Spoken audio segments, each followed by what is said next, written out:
Wife swap like a hurricane. Here in a cuckbird. Racist white man's secret shame. It's a cuckbird. They wanna see their wives nude.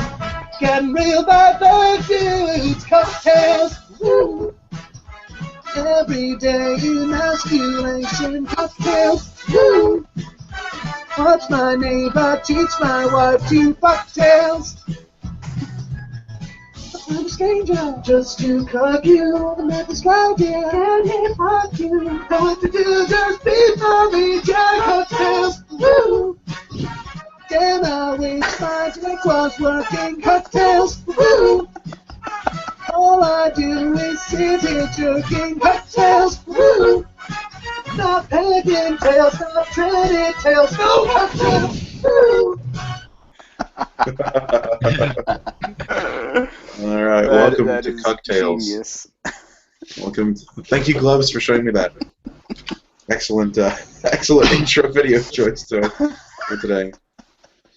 All right, welcome to, I believe, the 8th installment of the Circle Jerk. Last week was hosted by our lovely and talented Gloves, as I was indisposed at Kamikan. It was my privilege. It was privilege.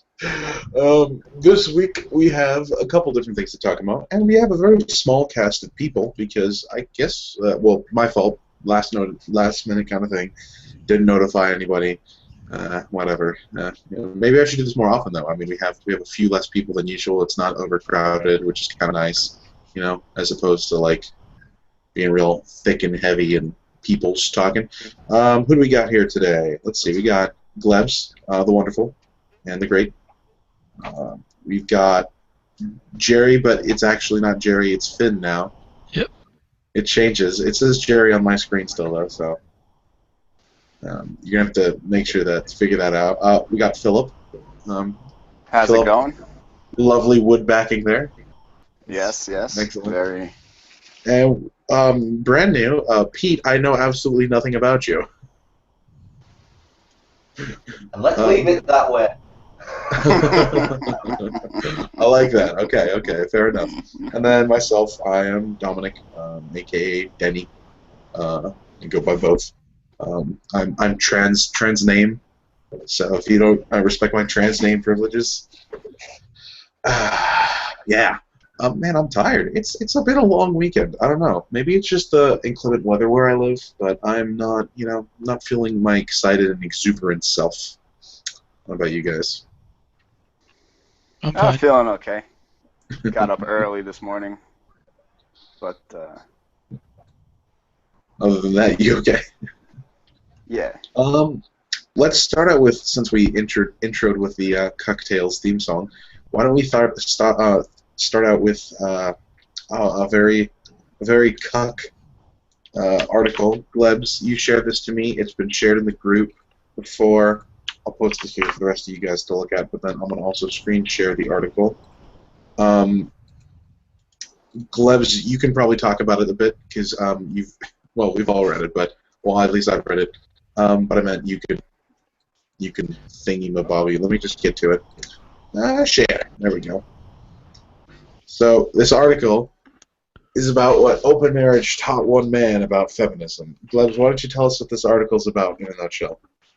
Well, it's about a guy who basically thinks that either he believes it or more probably rationalizes his the situation where basically he stays at home and his wife is going out having adventure with other guys, and he's so proud that she's such a strong, independent woman because apparently it takes a strong, independent woman to jump from one dick onto another, because a weak and independent woman can't do that.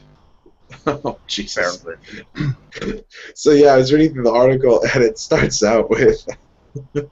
Can you increase the font size because right now? Oh, is it a low font size? Let me zoom in a bit more. Yeah. Oh. There we go. Oh, Jesus, my thing took a while to zoom there. So it's her second date this week. She's on. My wife is on a date with a man named Paolo. It's her second date this week, her fourth this month so far. If it goes like the others, she'll come home in the middle of the night, crawl into bed beside me, and tell me about how she and Paulo had sex. That's exactly what you want to hear from your wife. It's hot because she's excited, and I'm glad because I'm a feminist. Remember, kids, if you become a feminist, you're going to be a cuck of a husband. Like I mean, it's funny because we always joke around in the group about how, like feminist men are a bunch of cucks, but this is literally a feminist man who is a cuck. This is quite exactly what we've been joking about the entire time. Yeah. Well, it would be oppressive for him to, tell his wife not to have sex. Right. Convey, his needs and desires in the relationship, so better to just stay quiet like a good little male feminist. Everybody knows that if you are a man in a relationship, you are being oppressive if you tell a woman that she can't go out and have sex with everybody she knows and loves. Yes, because you're being oppressive by default. So because it literally cannot say anything. In a marriage, a man is supposed to do nothing, and a woman's supposed to go out and do everything she wants to. That's the rule. So still, as a man, I could, if I wanted to, portray what I'm doing as work, and thus claim for myself the prestige men traditionally. So apparently, where is it? The sentence up here. What is it? Whenever I tell someone I stay home with the kids, they invariably say hardest work in the world. They say this because the only way to account for a man at home with the kids is to say what he's doing is hard work. But there's a subtext in the compliment that makes it backhanded. We both know no one ever says it to a woman. That's bullshit. We say it to women all the time. People say it all the fucking time. All of the time we say that to women. We tell them, oh, you're doing the hardest work in the world. Well, besides... That's all we fucking tell them. Besides, nowadays it's not actually that hard. I don't know. How hard is it to operate a washing machine? Press a button and let it do its own job, so you just... watch TV or something. It's not what it was in the 19th century, with the washboard and And now with Netflix and video games and all that, kids pretty much watch themselves, And then there's also school too. Unless it's summer, your kids are gone most of the day. Yeah, and unless you have 20 kids, it's not 1 or 2 kids aren't. It's not that bad. Yeah, it actually seems like fun too. You get to hang out with your kids all day, do whatever you want all day. Yeah, I mean, I don't want to, diminish it too much because it's that's what upsets me. Feminists tell women that oh, you have to be out of the house. You have to go get a job. Why wouldn't you want to, stay home with your kids and actually teach your kids values and raise them? But I completely agree. Oh, but sorry, him saying no one ever says that to a woman just shows the level bullshit. of fucking delusion he's got going on. Yeah. Well, and then he says we both know, it's some sort of oh, everybody knows. Nobody ever tells women, and nobody ever tells. It's okay, well, no, maybe you think that. Maybe you never tell women that. I don't. But literally every time someone says, "Oh, I'm a stay-at-home mom," you're always, what do you always say? You're like, "Oh, damn, you're doing the real hard work out there. Way to go." It's not I don't know a single person who would ever tell a stay-at-home mom, "Oh, you're lazy. You're just doing the feminists." Work." Yeah, exactly. Feminists. You're right. Feminists might say that. You think that I've heard it from several midtows that this is taking the easy way out because the part of some of them, at least some of them, think that if a couple have kids and they want to ensure a best future for them, it would be better for both parents to work so they can accumulate more finances to make the life of their kids easier later on, because we all know the biggest privilege is wealth privilege, one of the few real privileges. Right. So, well, they do have a point. If you do some calculations, if the job both parents have is a prestigious one, it's better for them to hire someone to look after the kids than to just waste time one of them sitting at home and doing nothing most of the time. I don't know if I completely agree with that, just for the problem that I come from a household where I was, my mom was a stay-at-home mom, and then I had a lot of neighbors who had nannies, and the ones who had nannies, just statistically and more often than not, they tended to be a little bit more, I don't know, disoriented with family life. They tended to be more likely to, like, I don't know, there was something different. I'm not trying to say like different is bad, but they weren't these hardworking kids. There's this level of nurturing that comes from having a stay-at-home parent, having a parent that's really close to you. And maybe that's just a personal preference, but I think that while the job itself may like be more sporadic, well, one, it depends on how many kids you have. I mean, my mom only had me. I was the only child.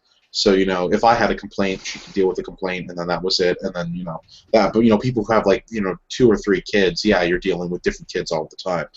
But even with one kid, while you may only be dealing with them one incident at a time, the way you handle it with a child, I noticed a lot of the times the people who around me had nannies, it's like the nannies would handle it a strictly formulaic way, and they started getting more used to their nanny than they were to their parents. They were a little more distant from their parents. And True.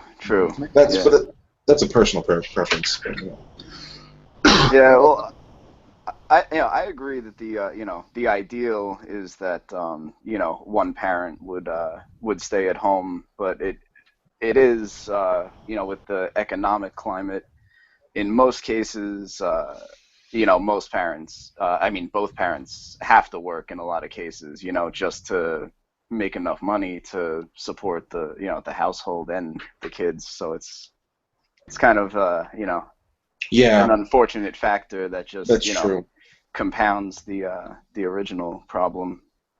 And that's going to tend to be a problem. It's interesting because that tends to be a problem in lower socioeconomic houses where both parents have to work to maintain that kind of lifestyle. And if both parents are working, then you have the issue of who's really focused on the child, and then the child ends up not doing as well, and then the child ends up growing up and having a lower socioeconomic status, and the cycle continues.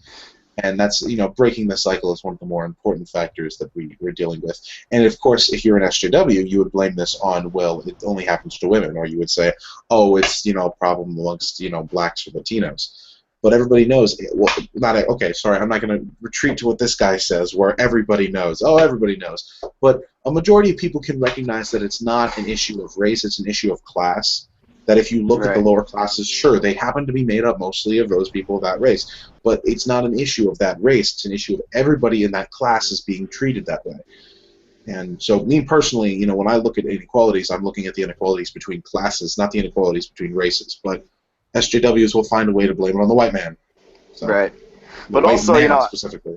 But also, I can say, growing up on Long Island, like, I knew a ton, and being from a predominantly very, very white town, I can say I knew a ton of like wealthy, upper middle class Jewish families where both the kids, both the parents worked, and the kids kind of lacked that supervision, and so there's problems that that come from that. You just leave kids, they come home from school, no one's home, they can do whatever the fuck they want, and some of them turned out fine in spite of it, but some of them got intensely into drugs, alcohol, all types of crazy shit, like legal troubles. Yeah, well, not. Believe me, there's nothing wrong with a little drugs and alcohol, but it can pave the way. Check your weed privilege. Problem. I keep reminded of this YTP where remix this gun safety video tips. Guns are always lulls. Always mix drugs with alcohol. Always mix drugs with alcohol. Oh, that's a good PSA. Don't put a gun at a gun. Never touch a gun owner. Well, if you touch a gun owner without permission, well, it might not be a great idea. They might think you're happy. There was Um, Get triggered. there was a segment of Hunter S. Thompson on Conan O'Brien, and they went to a shooting range, so there's like a little segment of them like drinking cocktails and firing like fully automatic machine guns. It looked like a good time. Yeah, it was fun. I saw that video. You did, yeah. I like this. In this way, my masculine self-image was stretched but not broken. Diaper bag notwithstanding, I was still a man. It wasn't until my wife mentioned one evening that she'd kissed another man and liked it and wanted to do more than kiss next time that I realized how my status as a man depended on a single fact, that my wife fucked only me. Dear Lord, like, okay, I mean, no, your Like, status how as do a these people like delude themselves to this extent where like Like, I don't think- they're having legitimate feelings, you know, and then they're like, no, it can't be because of the reason I think it is, you know, because I, you know, love my wife and want her to Yeah. be with only me, and there's nothing, and that's an absolutely normal, healthy reaction, Yeah. but they have to like. No, it's the masculinity, it's the patriarchy that's forcing him Right. to do that. Oh, that's telling me that she like belongs to me like a possession. It's fucking retarded, and they do these like have to do these mental backflips just to like fit their natural healthy emotions into their retarded ass worldview. Oh my gosh. Rationalize away their unrationalizable position. You know? Exactly, yeah. Well, I think I this think one is quite a bitch. I never understood this sentence, this idea. By her mid-30s, having already had her children and entering her sexual prime. Do women really enter their sexual prime Yeah, in their 30s? actually yes. Because Really? That doesn't make women in their early 30s are the most horny. Really? I did not know that. women get hornier the more they age, the hornier they get. I didn't know that at all. That's interesting.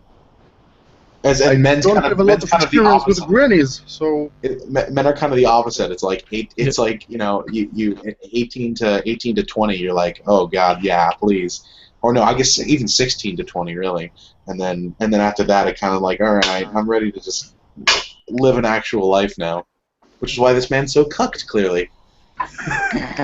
Well, I think what happened to him is like his wife obviously cheated on him, you know, kissing another man and everything, and then him not wanting, you know, him with no job, you know, not wanting to get divorced. He realizes that, you know, he has one of two options: either like lose literally his entire life, Yeah. The or meal just ticket. go with it. Oh yeah. Well, see, his reason, he came to a few conclusions. Monogamy meant I controlled her sexual expression, and not to get all women's Fuck that studies kid. major about it. So you acknowledge that there's like a tone of talking when you're a women's studies major. Right here is where you acknowledge that talking like a women's studies major is not what a normal person does. This is where he acknowledges that. Patriarchal oppression essentially boils down to a man's fear that a woman with sexual agency is a woman he can't control. and how is it gender specific? It's not like Exactly. you can reverse the genders and have the same thing because Yeah. women don't like when men cheat on them either. No, yeah, nobody likes when anybody cheats on anyone. Though, you know, Right. the idea living in marriage is an idea of self-control. Both parties are able to control any other urges they feel because they care so much about the other party involved. If you're saying that somehow you can't control a woman, you're right. You can't control her feeling that way. But that means she doesn't belong in marriage with you. It's up to her to self-control. If she isn't able to self-control the fact that she wants to go sleep with other men, then that's where you need to say the marriage is over. But I agree with was it Finn? You said it that that he probably just, you know, he's a single man. He doesn't work with anybody, and he's just. I think that he was emasculated even before that, and she was holding him by the balls all the time, even before they started this cuckoldry thingy. Oh yeah, well, I mean that's why he's a stay-at-home dad. You know, he's already, you know, like demasculated, but his one like last shed of, you know, testicular fortitude was that his wife only fucked him, and then she just cut that away, and now he's pretty much a ball. And now he's gotten. And now And he's it's got not like nothing. they had this agreement to have it equally. Like he was jumping from cock to cock, and he was fucking another broads all the time, and then they would share their experiences and STDs. Now it's she's Oh my God. free A to do stay-at-home what she wants. dad isn't gonna get any play at all. You know, like he'd be lucky to like bang a freaking like 40-year-old McDonald's employee with like 3 felonies. Right. Well, maybe they should have do like normal people do. Have friends who are as open-minded and have foursomes or something. I don't know. Oh yeah, well, like okay. There's personally, I don't think there's anything wrong with what is it? What is it called? It's Wife swap. no, but there's like there's a bigger term for swingers. Swingers, that's what it is. Swingers. There's nothing wrong with that. If everybody involved is like, yeah, I'm totally cool with you, kissing the other wife if I can kiss the other husband, totally fine. If you're all accepting to it. But let's be completely honest. Like it's much. If a woman says she wants to I want to have an open relationship. No offense to the man. No offense to the man. It's much easier for a woman to be more open in a relationship than a man is. Like if both parties say, let's sleep with whoever we want, who's probably going to get to sleep with someone first? Let's... and so there's this kind of thing. This petty fear has led us as a culture to place judgments on the entire spectrum of female sexual expression. If a woman likes sex, she's a whore and a slut. If she only likes sex with her husband or boyfriend, she's boring and lame. Who thinks that? Yeah, what? Who thinks that? Who the hell? First off, who the fuck thinks that? It's called being normal and being like the majority of people in society. What the fuck? Besides, If she doesn't like sex at all, she's frigid and unfeeling. Now, here's the thing. Doesn't like sex at all and likes sex. Now, these are this is what a lot of people do. They take these two opinions. Now, do some people who think that women who like sex are whores and sluts? Sure, maybe the small majority of people. Really, the people who use those terms are referring to women who they like sex to a point where they're willing to just have it with anybody, and they'll just give it up to anybody. They're like, hey, you want to sleep with me? Come sleep with me. Hey, you. It's a supply and demand issue. And then, if she doesn't like sex at all, she's frigid and unfeeling. Once again, some people feel this. If she doesn't like sex at all, she's frigid and unfeeling. I don't think I've ever heard anybody say that this person is frigid. Maybe they say that, she's kind of, closed off. She won't open it up for anybody. But I don't think I've ever heard anybody say both of those statements. One person say both of those statements. Those are two different opinions. So, yes, congratulations. Every option is a trap. Every option you take in your life, somebody will judge you for it. That's the same thing for a man. If I go around sleeping with a lot of women, some people will call me a player. They'll elevate me to this level of status. Other people will call me a womanizer, a chauvinist pig, a misogynist. The kind of women you sleep with. If you sleep with those, some break whores, ugly or crazy, who will just jump on any dick-shaped object. It's not very much a player as much as nobody thinks of you. Beggars can be choosers. So. Well, I mean, I think you can please some of the people some of the time, but you can't please everyone all the time. Of course. And you can never please a feminist. Exactly, Never. and that's what it is. You should not try. They think if there's one person in the world who criticizes one of the positions, then there's some sort of, double standard. That's what it means. Somebody else has a different opinion that is judging what I'm doing. Well, they really have an inability to distinguish between individuals and the demographic to which they belong. Yeah. If there are for example, there are some white people who are racist, undoubtedly, and the guy Roof in South Carolina or whatever probably was a racist, and that's completely fair to say, because it's true. But they, and this is just their own blatant racism is that they're then gonna say, oh well, blame it on all white people of a white person is so that means all white people are, and it's institutionalized racism when it's individuals acting towards other individuals. That's all it is. This individual did X, therefore this is an example of X culture. Right. right? But then that's So, that's why I love to flip it on them, because they'll say things like, oh, all white people are or benefit from privilege and benefit from the oppression of other races and people of color. My favorite SJW word, by the way. But but they'll never say anything. So there's a Muslim terrorist. Oh, so all Muslims are terrorists. Or oh, there's a large number of black people who commit crimes. Oh, so all black people are criminals. Like, of course, they'll say it against white people. They'll say it against men, but they'll never say it against the quote unquote people of color. It's just this level of elevating, like you said, elevating the individual to the culture. And all of a sudden, it becomes this idea that, well, if we can see individual nitpicky examples, then clearly it is an overarching. Everybody accepts it. Everybody's okay with it. That's not how this works at all. Feminism always comes back to sex, even when we're talking about everything else. Like that. The point is, obsessed. Yeah. The point isn't that all women should be sexual adventurers. Celibacy is as valid an expression sexuality as profligacy. The point is that it should be women who choose, not men. Women choose, not men. And who's even the men they're married stopping to. them from choosing? For my wife, the choice between honoring our vows and fulfilling her desires was a false choice. So I love how they act like women have absolutely no say in the matter. Like, they didn't know that it was, a marriage and a monogamous relationship. It's like they were tricked into it. They didn't have any say in the decision. It was just like the man, fucking, grabbed her by the throat and was like, "This is what you're doing. If you don't, I'm gonna fucking kill you." Or like it was some big legal contract where he left out the part that, oh, you're not supposed to cheat on me. You're not supposed to do this, and then she does it, and he reveals, that was part of the contract. Oh no, I've been tricked by the patriarchy again. And also, marriage is a contract, actually. It is, exactly. No, it is. I know, what he's saying is that it's like a. It's not some hidden term. Trickery, right? Yeah, it's not some hidden fucking term. You know that you're not supposed to sleep around with other people if you're in a marriage with your husband.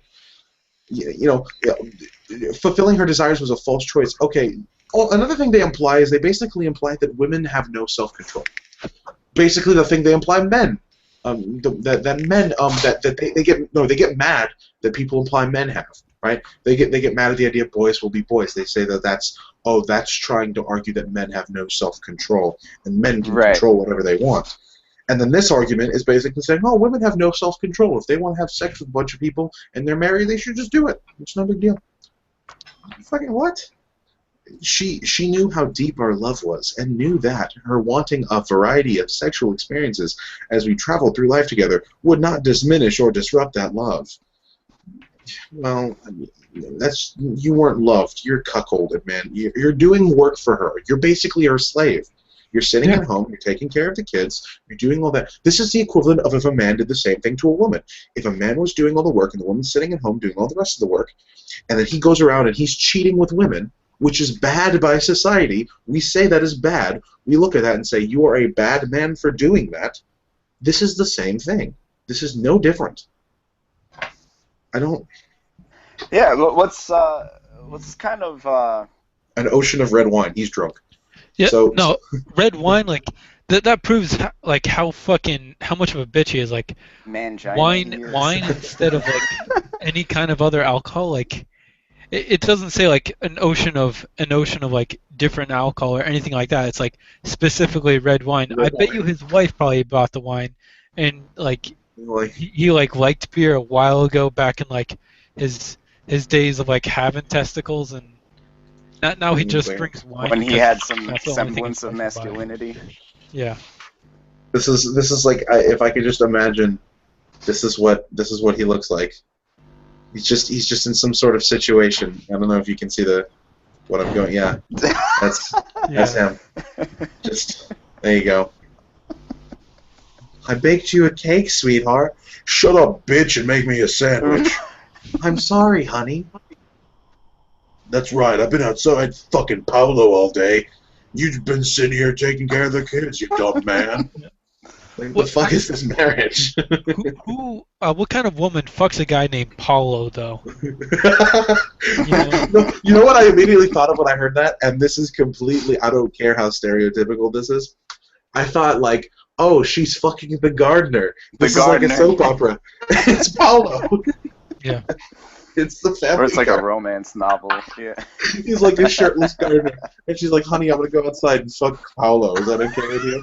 Of course, sweetheart. Whatever you want to stop this systematic oppression. Whatever I can do to check my male privilege, please. How long do you think it is before she's going to make him watch? Oh. Well, that's really the only thing left to do to completely emasculate him. Maybe he wants to watch to see. To do is no, there are two other steps. Next step is she fucks him up the ass with a strap-on, and then Polo does this. Okay. So at least this guy, he goes out and he has sex too. So good news. He goes out and fucks other girls too. I just don't use mine as much as my wife uses her. What's important is equality of opportunity, not outcome. Why don't you tell every other feminist that ever? He knows that no woman wants to sleep with a little bitch who's just captured in this open relationship and is bossed around by his wife. So it feels very adult. That's an adult thing to do, is to just go around and fuck other people. That's what people do in college. I don't know what you're talking about. Right. That's a college thing. Yeah, this is like it's sort of like you and your roommate getting like a couple like hamsters or something together, and then like deciding, oh hey, like some days I'll go out and you feed the hamsters, and other days you go out, I'll feed the hamsters. Except your roommate's always fucking gone. So you have to feed the hamsters. You have to feed the hamsters all the time. Yeah. Let's see. Moments of jealousy, resentment, and insecurity. Oh my god.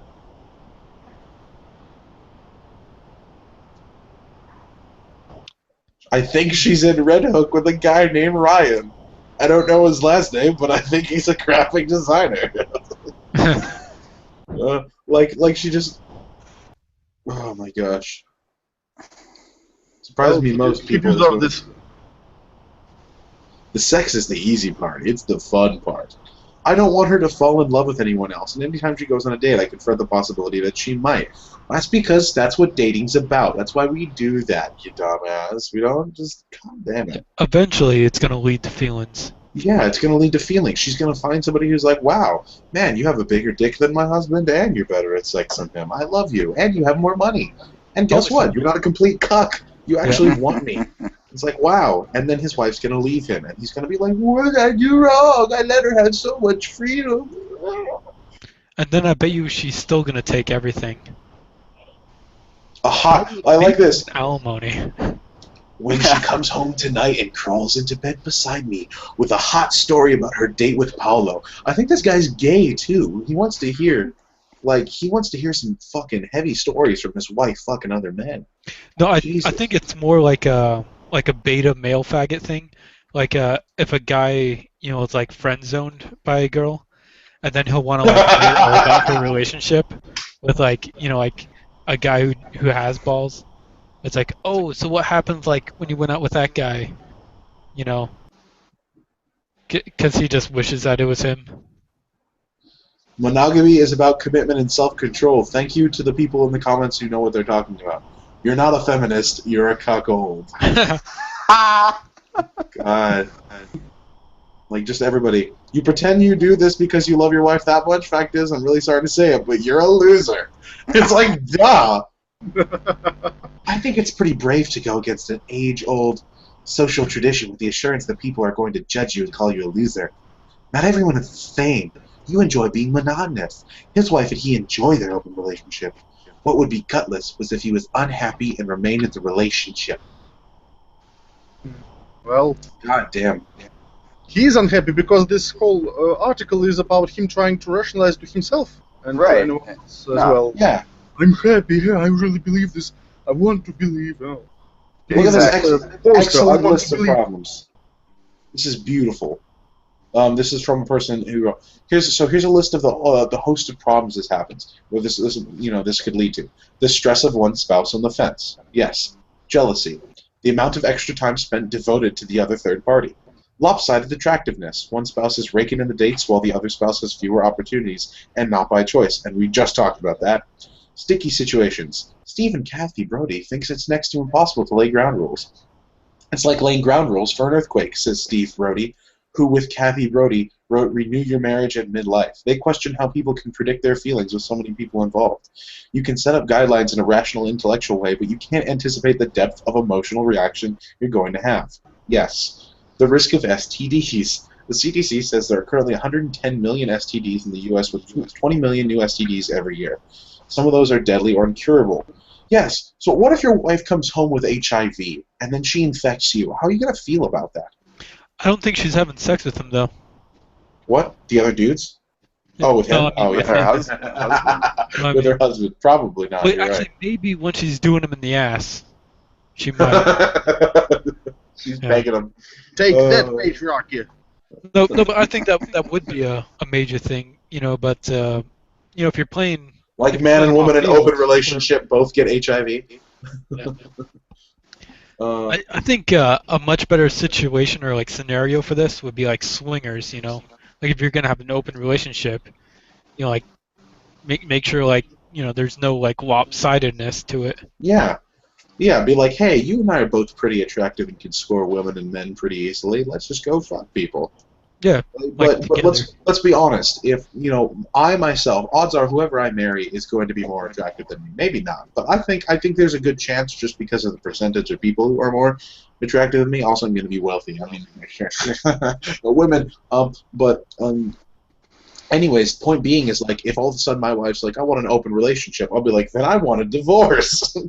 No. Right, exactly. Because I know I'm not going to be able to, because I know that odds are whoever I got, like I got her because it was like, oh shit, finally somebody likes me.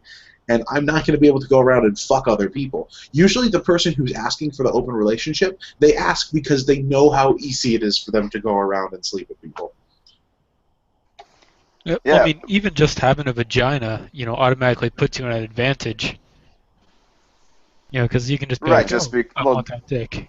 Yeah, and even just because men typically do the pursuing, so she's going to have guys coming at her left, right, and center, and then the guy is just out there, pursuing as many women as he can at a time. So there's that advantage as well. But what I keep wondering is, like, why even stay married at this point? Like, for both of them, she clearly wants to fuck other people, and he doesn't. Is going to find another idiot who will stay at home and watch after the kids. Right. Well, that's having fun. Yeah, that's what it seems like is the only like possible thing that she's getting out of staying with him, because like he doesn't have a job, he's not bringing in money, he's not having sex with her. So what? It's like, why even? I don't know. That must be the only thing. Oh, this is a good comment. What I absolutely hate about this article is that it perpetuates a harmful and very common myth about feminism. Myth, okay. That feminism is about giving more power and agency to women than to men, and that this is the right thing to do. Wow. Listen, I know what you think feminism is, and I know that you think that feminism is all nice and roses and daisies, but you haven't been around the last 10 years and paying attention to what feminism has been arguing for. I've heard the best retort to this from Spinozarsky the other day. I know you are one of those good feminists who don't do that, who believe girls, but not all feminists are like that.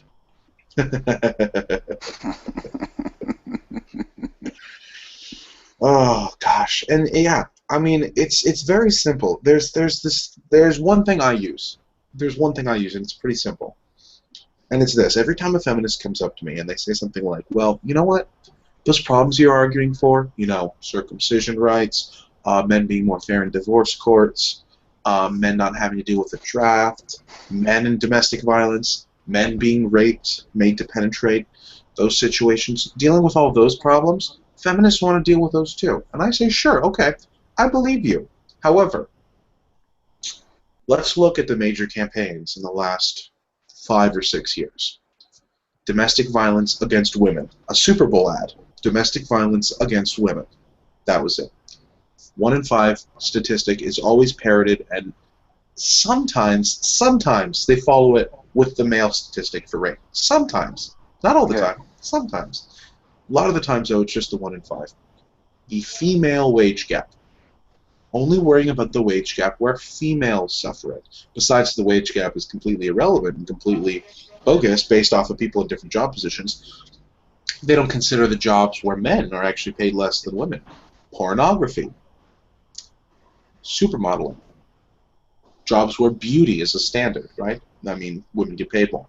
And there's nothing completely wrong with that. I think it's just, it's a market of supply and demand. But you know what? But if we're going to complain about things, we might as well complain about everything. I haven't seen any ads about don't circumcise your kids. And then the other thing is you always say, like, why do women always want to blame it on men? They don't want to blame it on men. They want to blame it on the patriarchy, run by men, but not men. And my argument is simple. Okay, mansplaining. Literally the word man in it. The New York, the campaign. Manspreading. Right? Yeah. Why is it? Why, if you're not blaming it on men, and you want to help men too, why are you putting our name in everything? Why are you trying to make all of the problem issues us, and all of the good things you? Just show me one big feminist campaign that's taken off, that's there to help men. Just one campaign. That's all I ask. Ban Bossy. Oh yeah, ban Bossy. Oh, we're directed only against women though. It's only directed against women though. I loved how they did that campaign.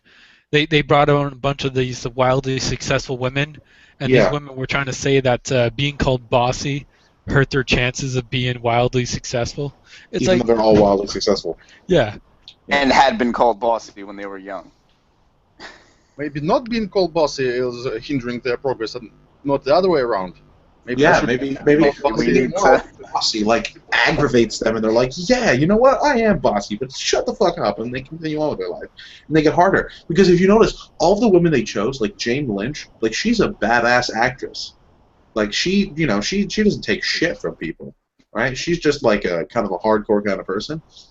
Some of the other ones too, they're these kind of like hardcore don't take shit from women. And if you want more women like that, maybe they need a little bit thick. They need some thicker skin. They need to get yelled at sometimes, like, no, fuck you, you're not good enough. And then they need to tell themselves, no, I am good enough. Fuck you, I'm better than you. I can do it. Oh, is there a Ban Bossy? Oh, we should watch this. Oh, what's that? Awesome. Let me pull it up. Parody. It's awesome. I'll pull it up real quick. Life is like a yeah. Here in Cookburg. Alright, here we go. Coming up tonight on News 7, an unconventional driver's test was taken by police, which may... What's going on? What's happening on TV? It's weird. Let's just give it a minute.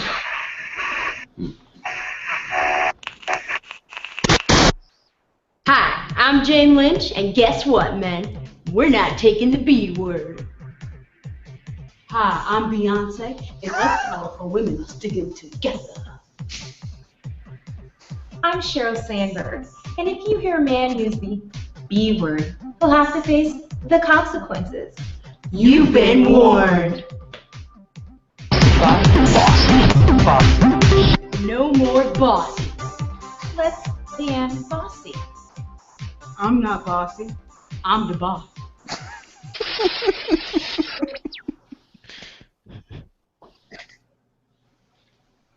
George, I'm gonna need you to do laundry tonight. Relax. I don't do the laundry. I don't even know how to do the laundry. I wouldn't even know where to start. Honey, don't you think you're being just a bit bossy right now?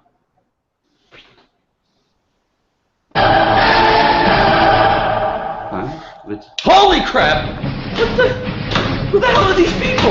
Don't you ever call me that word again! You got it, honey. Never again. I'm gonna go right into the laundry.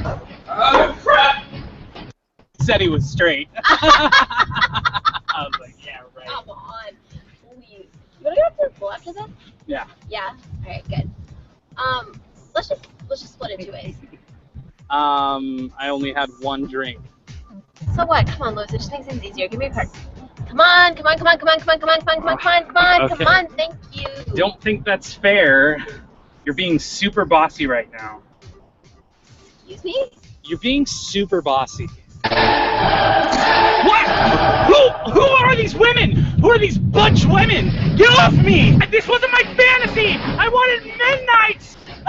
Men in tights! Bossy! Bossy! You're bossy! Frank, I don't think your numbers are rising in the company.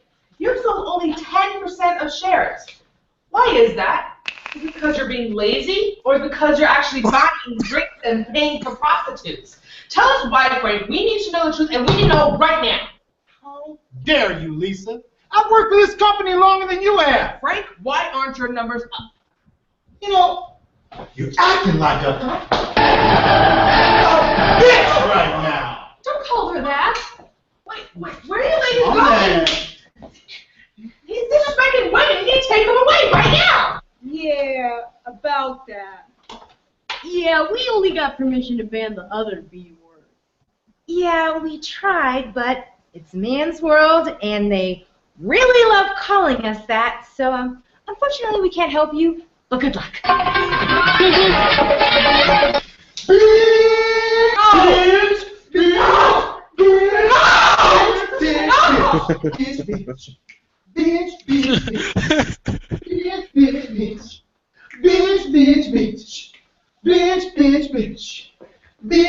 Bitch. I'm bossy. I'm the bitch y'all love to hate. I'm the chick that's ready to stick. I told youngster that he should switch to dick. Wow. All right. That was pretty good, clips. The ending was perfect. Someone needs to loop this part 10 hours. Bitch.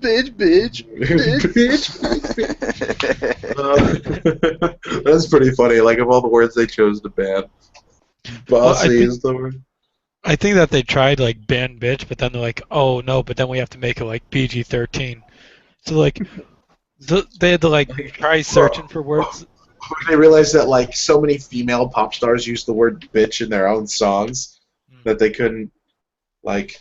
let me see if I can find... There's this funny picture of, like, somebody... Okay, so, there's this recent shit that I had to deal with.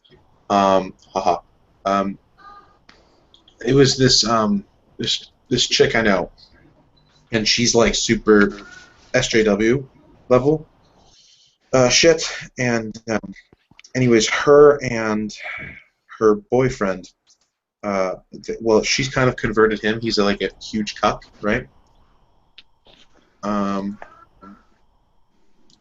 Let's see. I'm trying to make sure I can find it. It's here somewhere. Is it under downloads? Probably is under downloads. I'm trying to find it for sure. But anyways, well, I'm looking for it because I'm out there looking for it.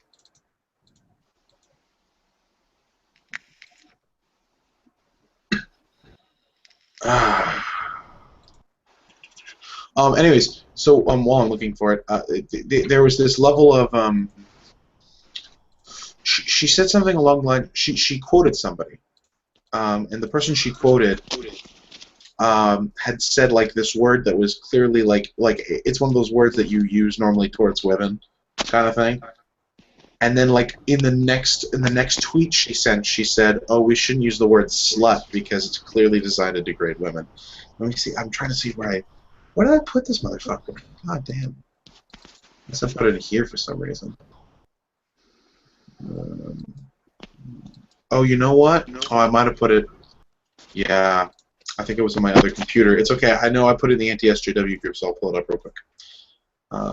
Meanwhile, Glebs, you had that other article. Did you want to discuss that while I'm looking for this? Oh, this one, the indoctrination. Yeah, I'll pull it up. Yeah. This is pretty good. And the scary sounding if you read about it. Welcome to Cuck School. Yeah. Can you screen share on your computer? Or? I can screen share. All right, cool. If you could screen share, then I'll put you main front and center. That way, I can be looking for this. Put the link in the chat so I don't have to search for it. Oh yeah. Yeah. Oh yeah. Philippe. Yes. I just like saying your name like that. It's funny. Oh.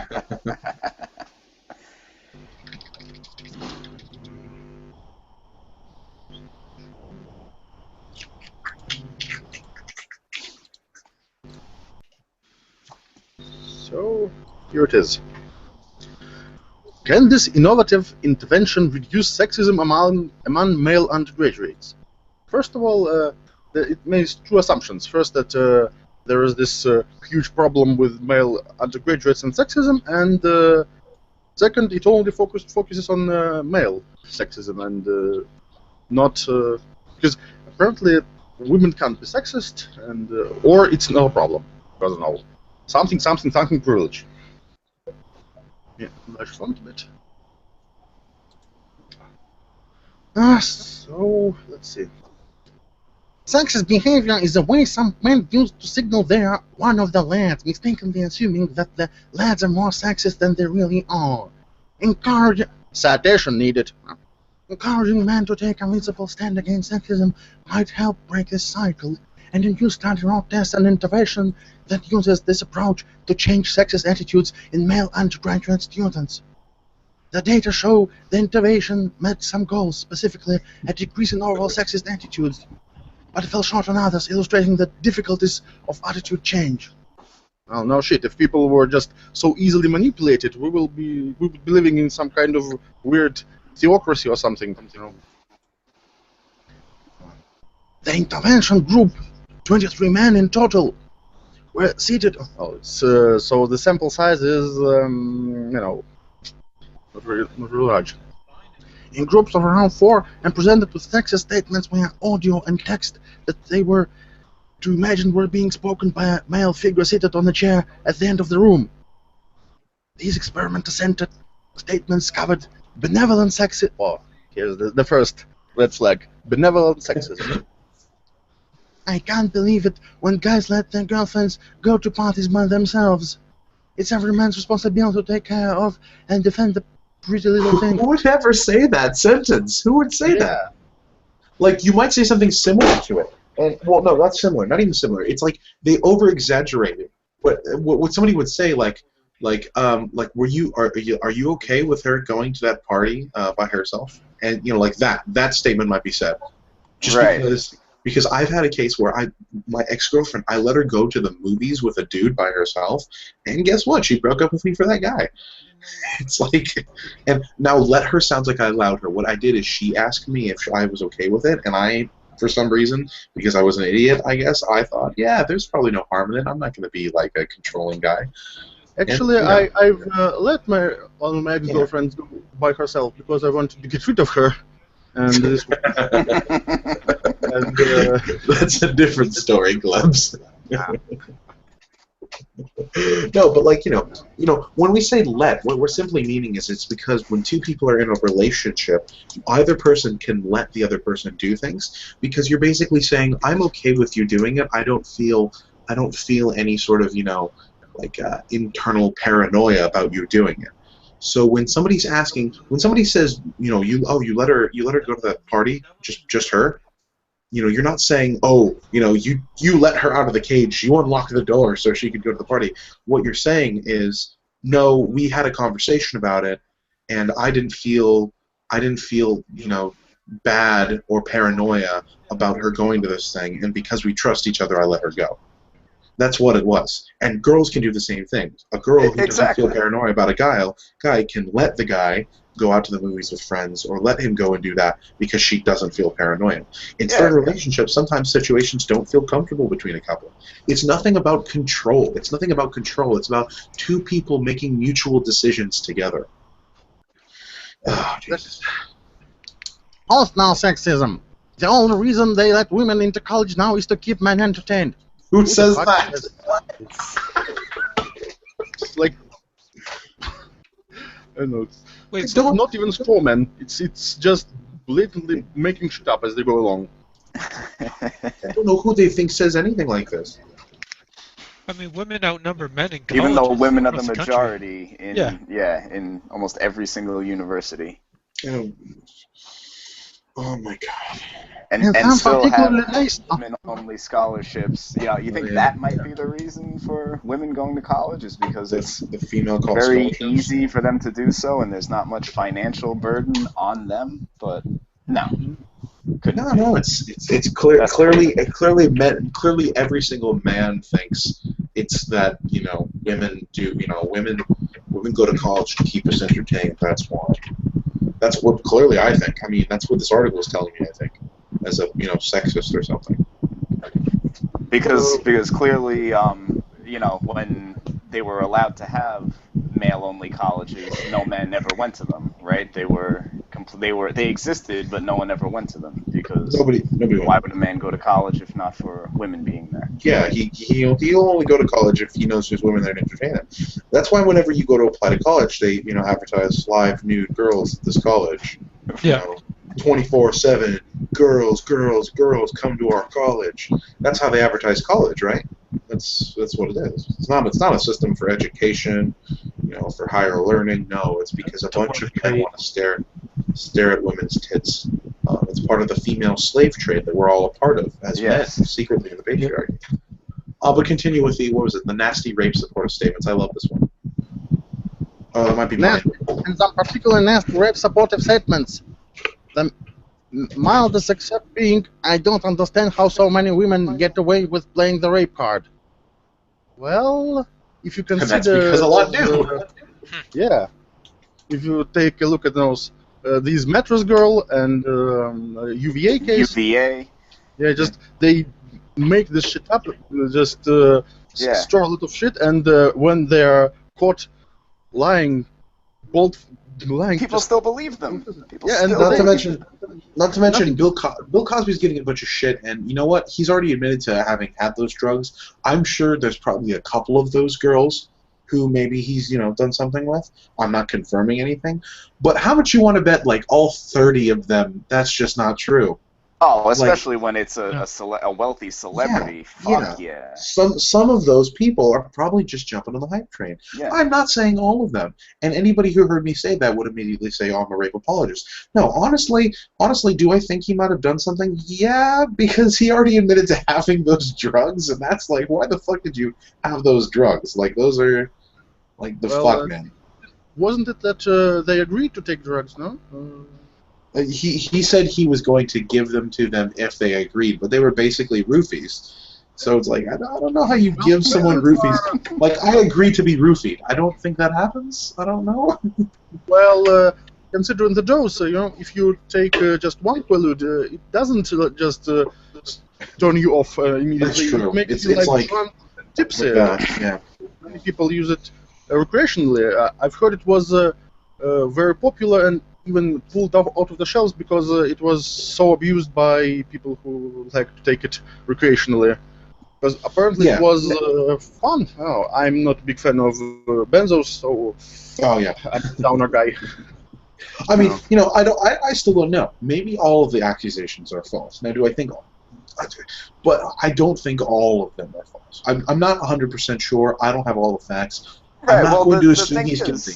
I'm not going to assume he's guilty. It's that all you're advocating for is due process and for a presumption of innocence and for a preponderance of evidence. Oh, yeah. That's it. No one really knows for sure what happened until the facts come to light. The facts come to life. Yeah, exactly. Yeah, which may or may not happen, but it's part of what feminism is trying to push on college campuses is presume guilt and then, let the accused, prove that they, gained consent by whatever. It's basically getting a report. Yeah, I mean, let's say they prove that one of the women was raped. Let's say they proved one of them, right? Just one, okay? So if that's the case, that one woman should get, the justice that comes through the system.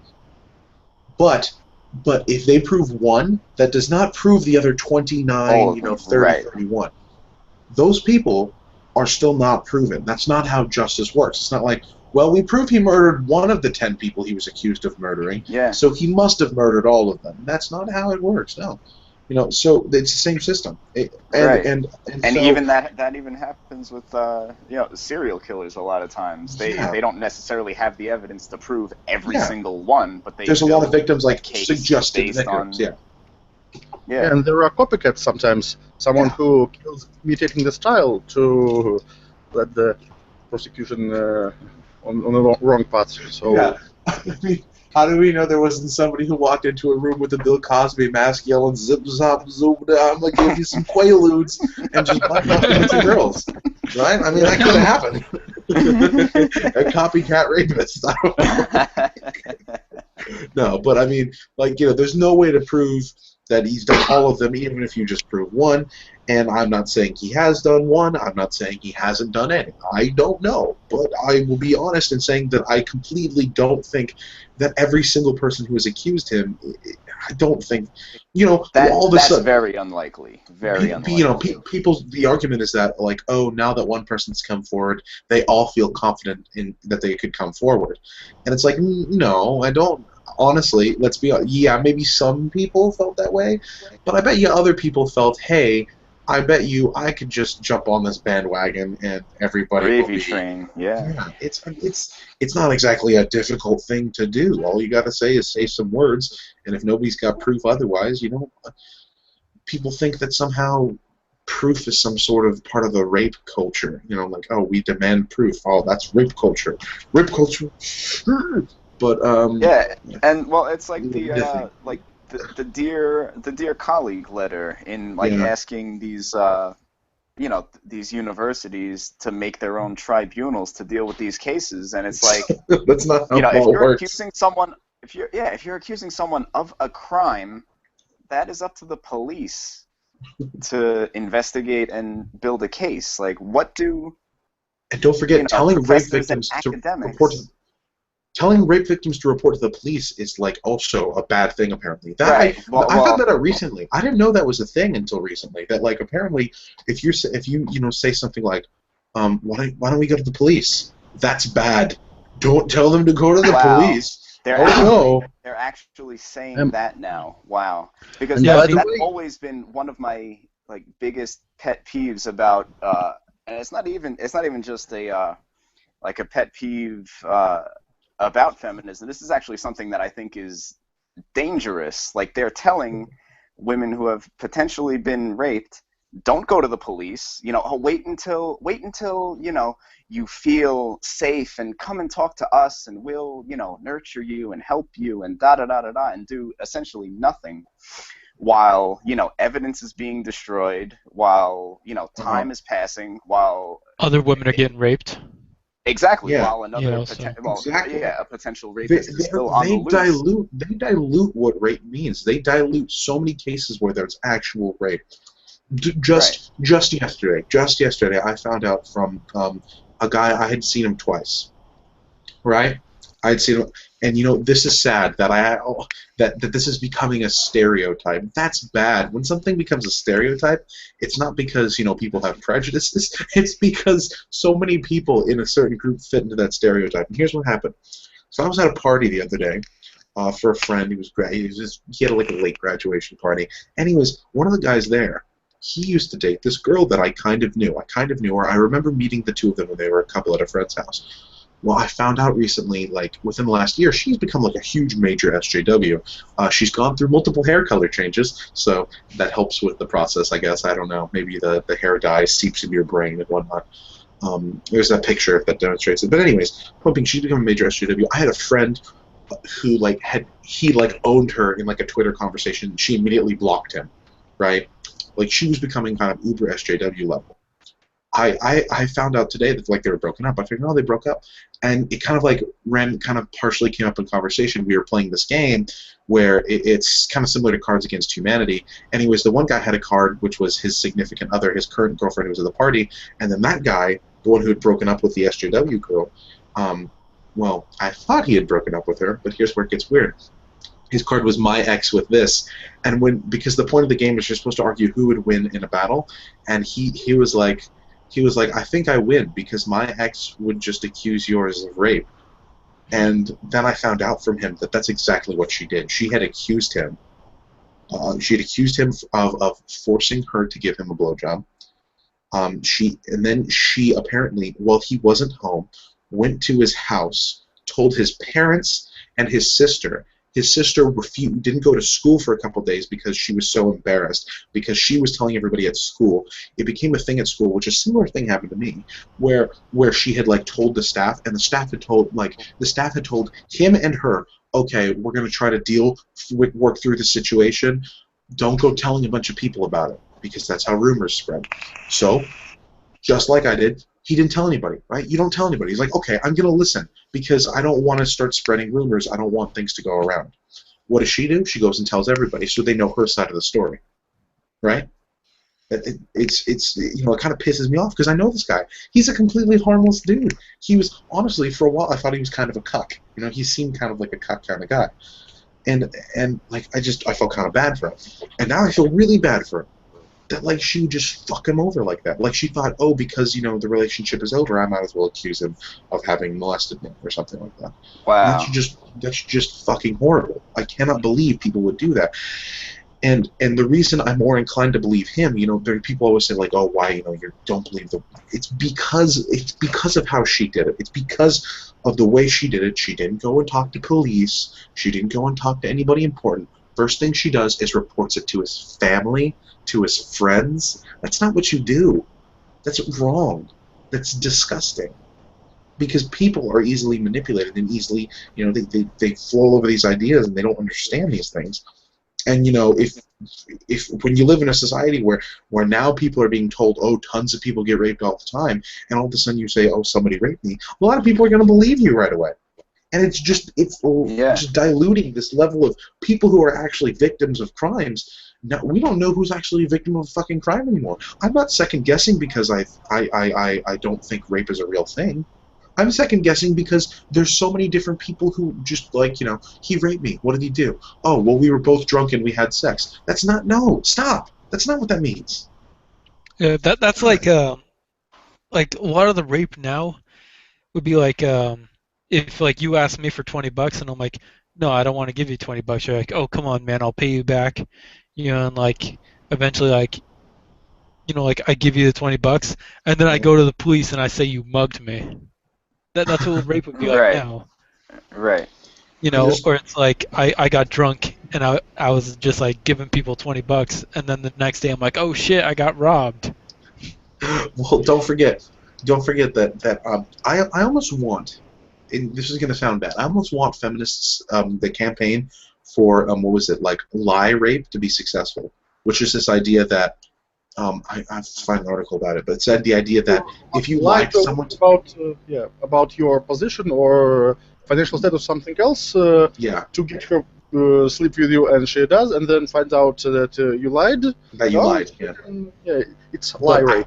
But I don't think it should. If it's not just women, I think they explicitly talked about if you lie to someone to have sex with them, that's rape.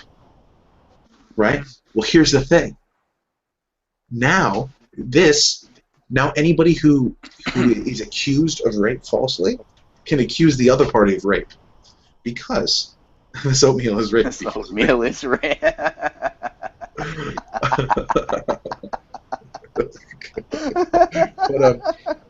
But if you think about it, right? You have a significant party. This person has sex with you, rape your ape. He's more rapey than rape ape. God damn. You just have these pictures, Jesus. This is my shitlord collection. Treasury of the patriarchy. Grapefruit. Oh Jesus. Oh man. But that's the best. That's my favorite. That's good. Rape stare laser. No, but so it's this idea that there's you know that somebody decides to accuse you. God damn, I can't stop laughing. God damn. Derailment successful. Derailment. Fuck you.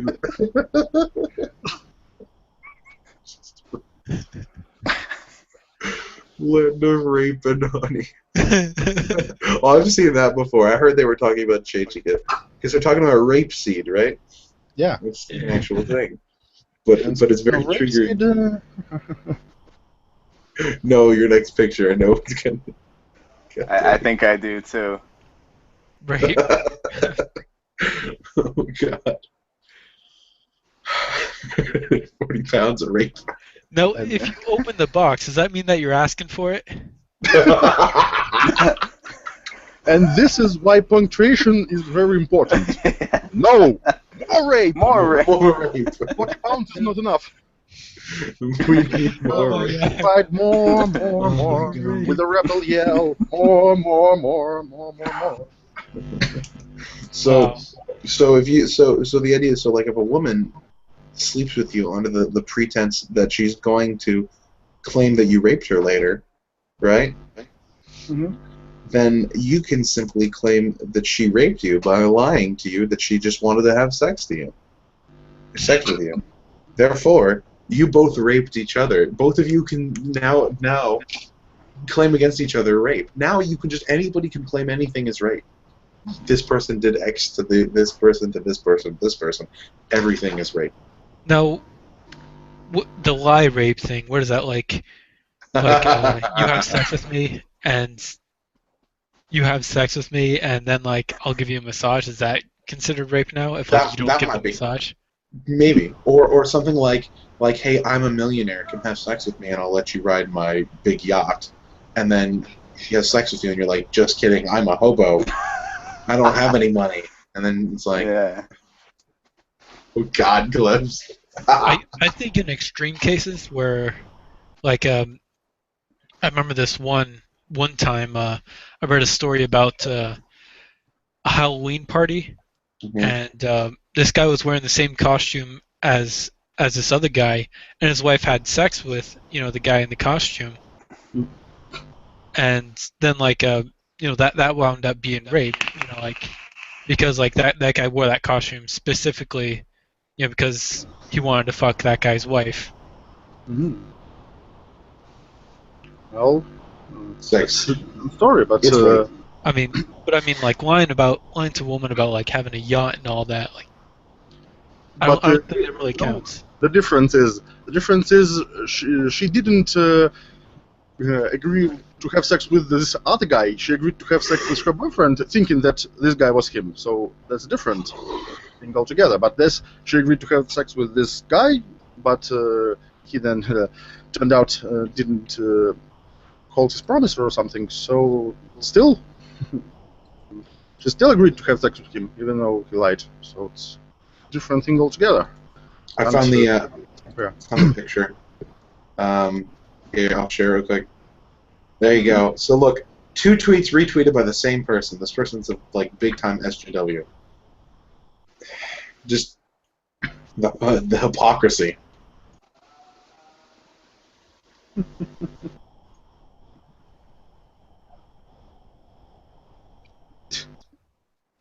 Yeah. I don't understand. How can you be that hypocritical? Well, it's easy. Don't think about what you do. Yeah, some of their other tweets they've done. This one. I saw a couple of foreign girls at the water park today wearing bikinis with a Confederate flag design on them. I know there's a chance they don't know why it's problematic, but the fact that I hate that word so much, it makes me barf in my mouth. Yes. God.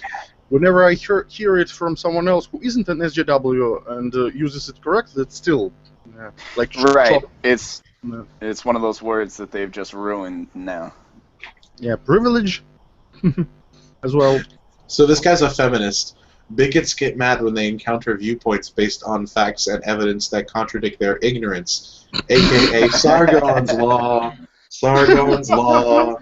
Sorry, my Sargon meter is going off right now. Just wee woo, wee woo, wee woo. Like there's no. Oh, this is the wrong direction. Because do you want to see that picture again? It's a good picture though. Let's go back to the picture. Yeah, just sucking the fun out of everything. Yeah, that's very accurate too. Yeah. Let's It's see. like fun police. All these parody accounts remind me rape culture is well alive. Parody accounts. Wow. What does that Parody even makes you mean? think of rape. Oh, and this guy, like, he sent this long-winded message on 4th of July to people to basically tell them, like, oh, you shouldn't feel good about 4th of July because of cultural appropriation and misogyny and stuff. So chug your beers and light your fireworks. Turn a blind eye to how fucked up this country is because you're privileged. You know, like, you do realize, like, a lot of the people who celebrate the 4th of July, like, really heavily aren't even, like, the America kind of people, too. Well, I celebrate 4th of July just because it's a day off, and Yeah. Why not? Yeah. Have fun. You don't need privilege to celebrate. You know? Yeah, but then it's like most, like a lot of people, didn't even have ancestors that were even living in this country at this time, or at that time rather. Yeah. And then let's see. My great-grandparents were immigrants, so it's like they didn't kill the Indians, Well, my family just moved in from Canada. I'm a. But you're still privileged. Yeah, my grandparents are all from like different countries. Yeah, but you're white. Apparently, I'm you're still white, privileged. But you're white, so you are still responsible for the Indians Yeah, dying. it's your off. fault. Like look at this. Look at this. How do people not understand that the only people who actively have all the rights promised in our country's legal documents are white? Show me one example. Oh, pizza's here. Pizza. Nice. And then this one too. I like it. This is just a reminder of how self-centered SJWs really are. No matter how much they talk about wanting to help other people, notice none of this money is going to a charity. None of it. None of this money is going to help anybody. All he's doing is giving money to his girlfriend, buying cars for his family, buying himself a trumpet, giving some money to his former high school, and then investing the rest of his money. None of that money is going to anybody in any charitable way. This SJWs who claim to be these holier-than-thou people were out there to help every group, all these transgendered, and this is what he would give his lotto money winning to. Yeah. Well, even look at it. Look at Anita. What organizations is she giving to? I'd really be interested to find that out. Yeah.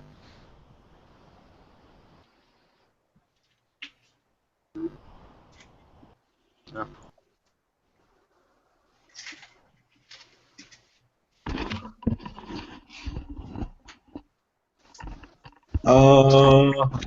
Yeah, okay. Oh god, what dead men can't rape. God damn it, Cliff. He's still cycling through photos. This is beautiful. It's kind of our background. Letter A instead of the solidarity fist. Oh, is it because it's anarcho-feminists or anarcho-feminism, or is it atheism plus?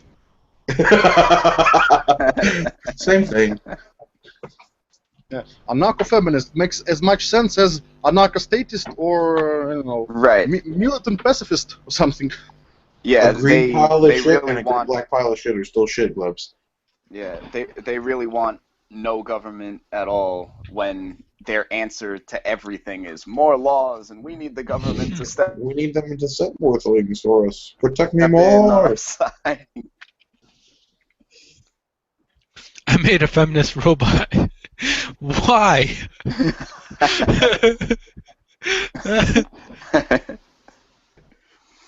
Hey, Glebs, I'm surprised you haven't broken out the rape fruit meme. I have already. Oh, you did? Okay, I must have missed it. I have a lot of triggering content. We'll have to make sure to put that in the description or the title. Trigger warning. Trigger warning. This trigger warning contains trigger warning. So if you are triggered by trigger warning, you can be triggered while getting triggered. An exhibit meme. I like this. People who ask for proof of rape culture aren't human. And I remember talking to one male feminist about. He said that there is absolutely proof that rape culture is real, and there is scientific studies and stuff. And I asked him to provide peer-reviewed studies. First, he sent some study, which it wasn't even a study; it was a collection of essays that discussed rape and rape prevention. Writers? No, it actually was a peer-reviewed publication, but it was about rape prevention methods. So, yeah, we know that it happens. So that's not what's being discussed. It's discussed how often it happens. And well, the next thing he sent a link to a Google Scholar search page for rape culture. Search page isn't peer-reviewed. I don't think they really understand how research works or what empirical. Yeah, and I think this is what's called scientism, where people think they understand how scientific method works, but they just hear some words and they understand something, but try to emulate it and fail miserably. Because it's cargo cult science, where they think they know what you're doing and they're copying others without even realizing the importance of the method or how it came to be. So, and you know what's next? What did he do next? I said that without evidence we can just assume that there's no rape culture. I said, well, show me peer-reviewed evidence that there is no rape culture. See, again, they don't understand how research works. Yeah. Look at this. How are you going to prove a negative? Oh, I saw this. I think it's a poll. It's I know, but it's hilarious. It's so funny. It's white supremacist dragon kid 164th Cherokee. Polysexual. With dreadlocks. My triggers are niggers. Yeah, my triggers are niggers. What gives it away? It's so funny though. I love it. Radical feminist. Niggers need slavery. You don't support. You know what it is? Like slavery. It's guys need feminism. Basically the same thing. Oh my god. A Facebook group. Oh right, yeah. Guys need feminism. I'm banned from that. From there. You know why I'm banned? Why? Because I posted one photo there, only one, and bam, banned immediately. Let me find it somewhere in my collection. Show me your trigger warning photos. This is the one. Yeah, I like that. The female cop arresting the male feminist. Look at him, Such a cock. Such a... Oh, and after this, we should look at our polyam collection. The total. I like. Yeah, it's a dude being arrested by a female cop. That's just great. That got you banned. Any caption? What did you caption it with? No, it's one of those things that doesn't need any caption. Oh, it doesn't. Oh, I thought you put like a sentence with it or something. Or this is another one of those pictures that don't need any description. Oh, women are not decorations, and the Hooters girls walking up.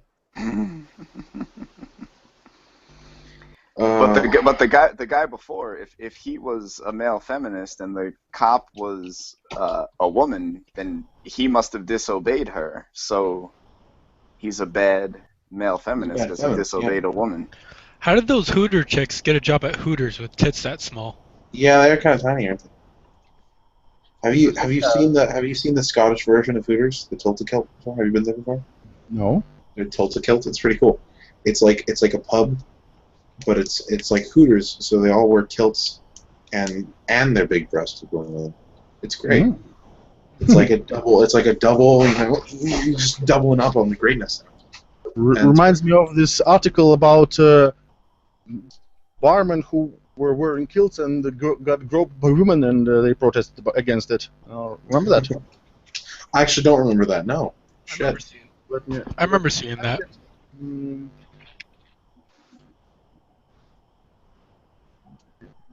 It might have been Tilt-A-Kilt. Oh no, it's actually in Scotland. It is. Drunk women have forced Scottish barmen to stop wearing kilts as they can't keep their hands to themselves. Fucking female rape culture. It may seem funny, but it's serious too. Yeah, but it's still funny. Can you imagine if I went into a restaurant and stuck my hand up a girl's skirt? I would be taken to the police station, and rightly so. We fellas are very, very aware of sexism. I think the women need to catch up. Oh, shit. No. Oh, shit. Ian Howie, the pub's assistant manager, said it usually happened on the weekends when large groups of women would circle around staff. Oh, dear Lord. Oh, my God. The first few that times sounds it's funny. kind of... Yeah, it sounds really rapey.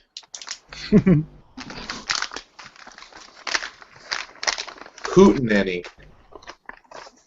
That's the place called. The place is called Hootenanny. Pretty funny.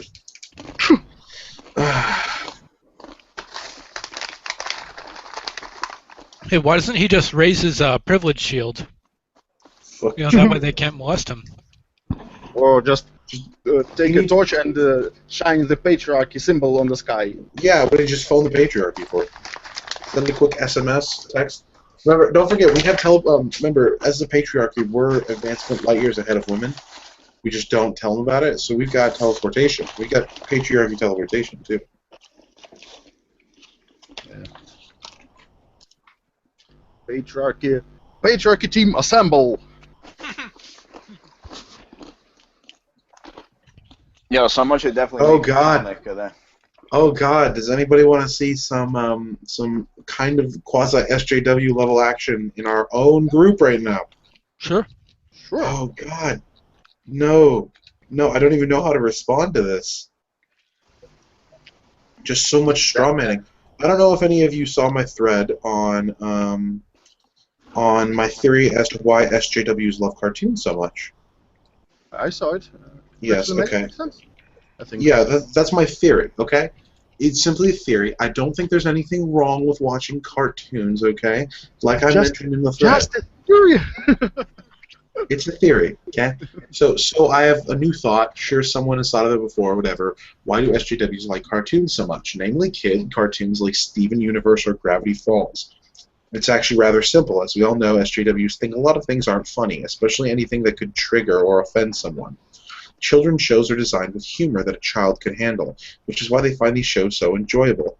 They are children and they cannot handle much more than the humor of a children's show puts forth. On top of this, children's shows also take place in odd, senseless worlds where science, history, and everything else can just be made up with no need to connect to reality.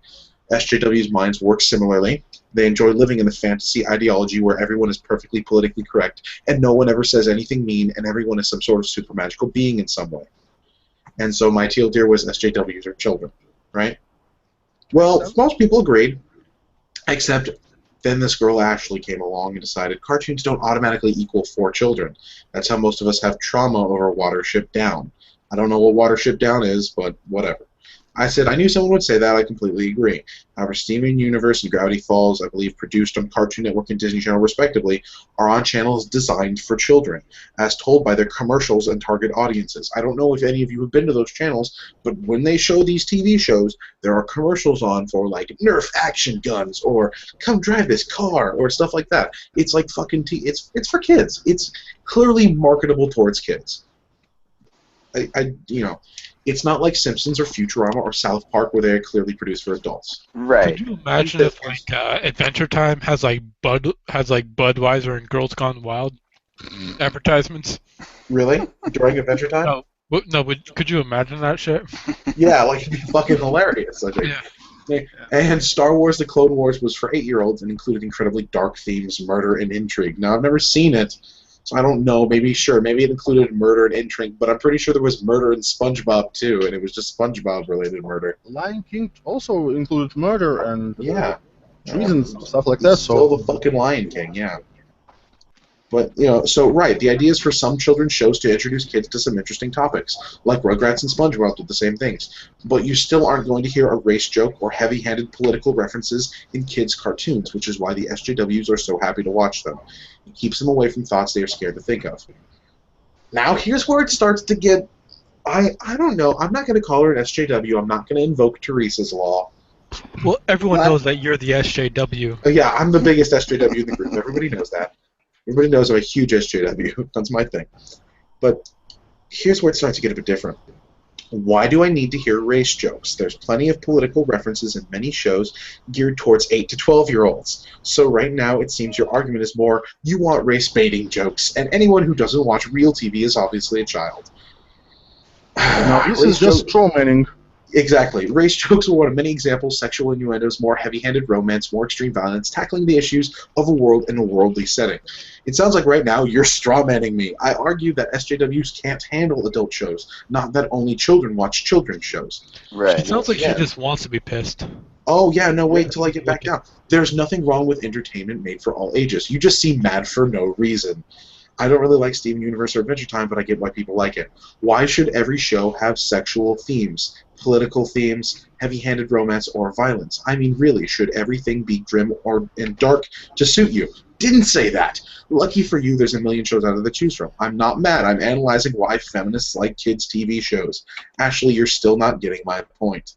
And then she responded with this lovely tote. I guess it must not have refreshed on the page. Your point is that you're using SJW as a boogeyman and claim that since they are children and are simple-minded, they watch cartoons. That's your point. Maybe you should rethink your point because it's pretty poor.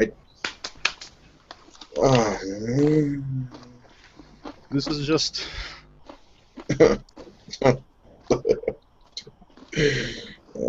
No, I'm not using them as a boogeyman. I'm simply arguing that they're very childlike and their minds aren't mature. And since they are children and simple-minded, they watch cartoons.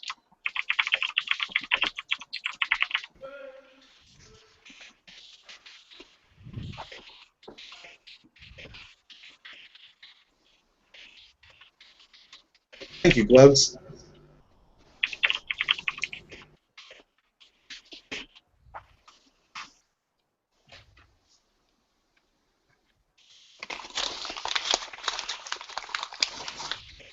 Shitloading during hangout. Yeah. Oh, do a little bit of shit posting. There we go. All right, that's good enough shit posting for now. Why don't we take a look at some of these? Let's piss ourselves off. What is this? You're just looking for things to offend you. You know what? You're right. I should literally watch TV and movies with a notepad to write down stuff that offends me. I should not have to do this. The reason I do it is because I know something will be problematic. If you don't look for things that offend you, then you are not really doing social. What the fuck? No self-awareness at all. Oh my gosh. This is why. This is why I'm tackling the show. I want to tackle the polyam bullshit if you got it. Yeah, I got it. I put it in the chat. Did you? Okay. Oh, there it is.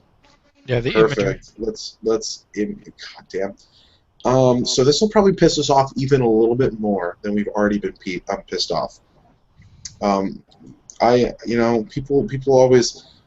One of the biggest arguments against this group is that we're like, oh, we're no better than SJWs because we're looking for shit to piss us off. But it's the same thing as a you cringe, you lose thread, right? You go to those sorts of threads that see things that make you cringe because there's this level of, at least I'm not that cuckolded. At least I'm not that shitty.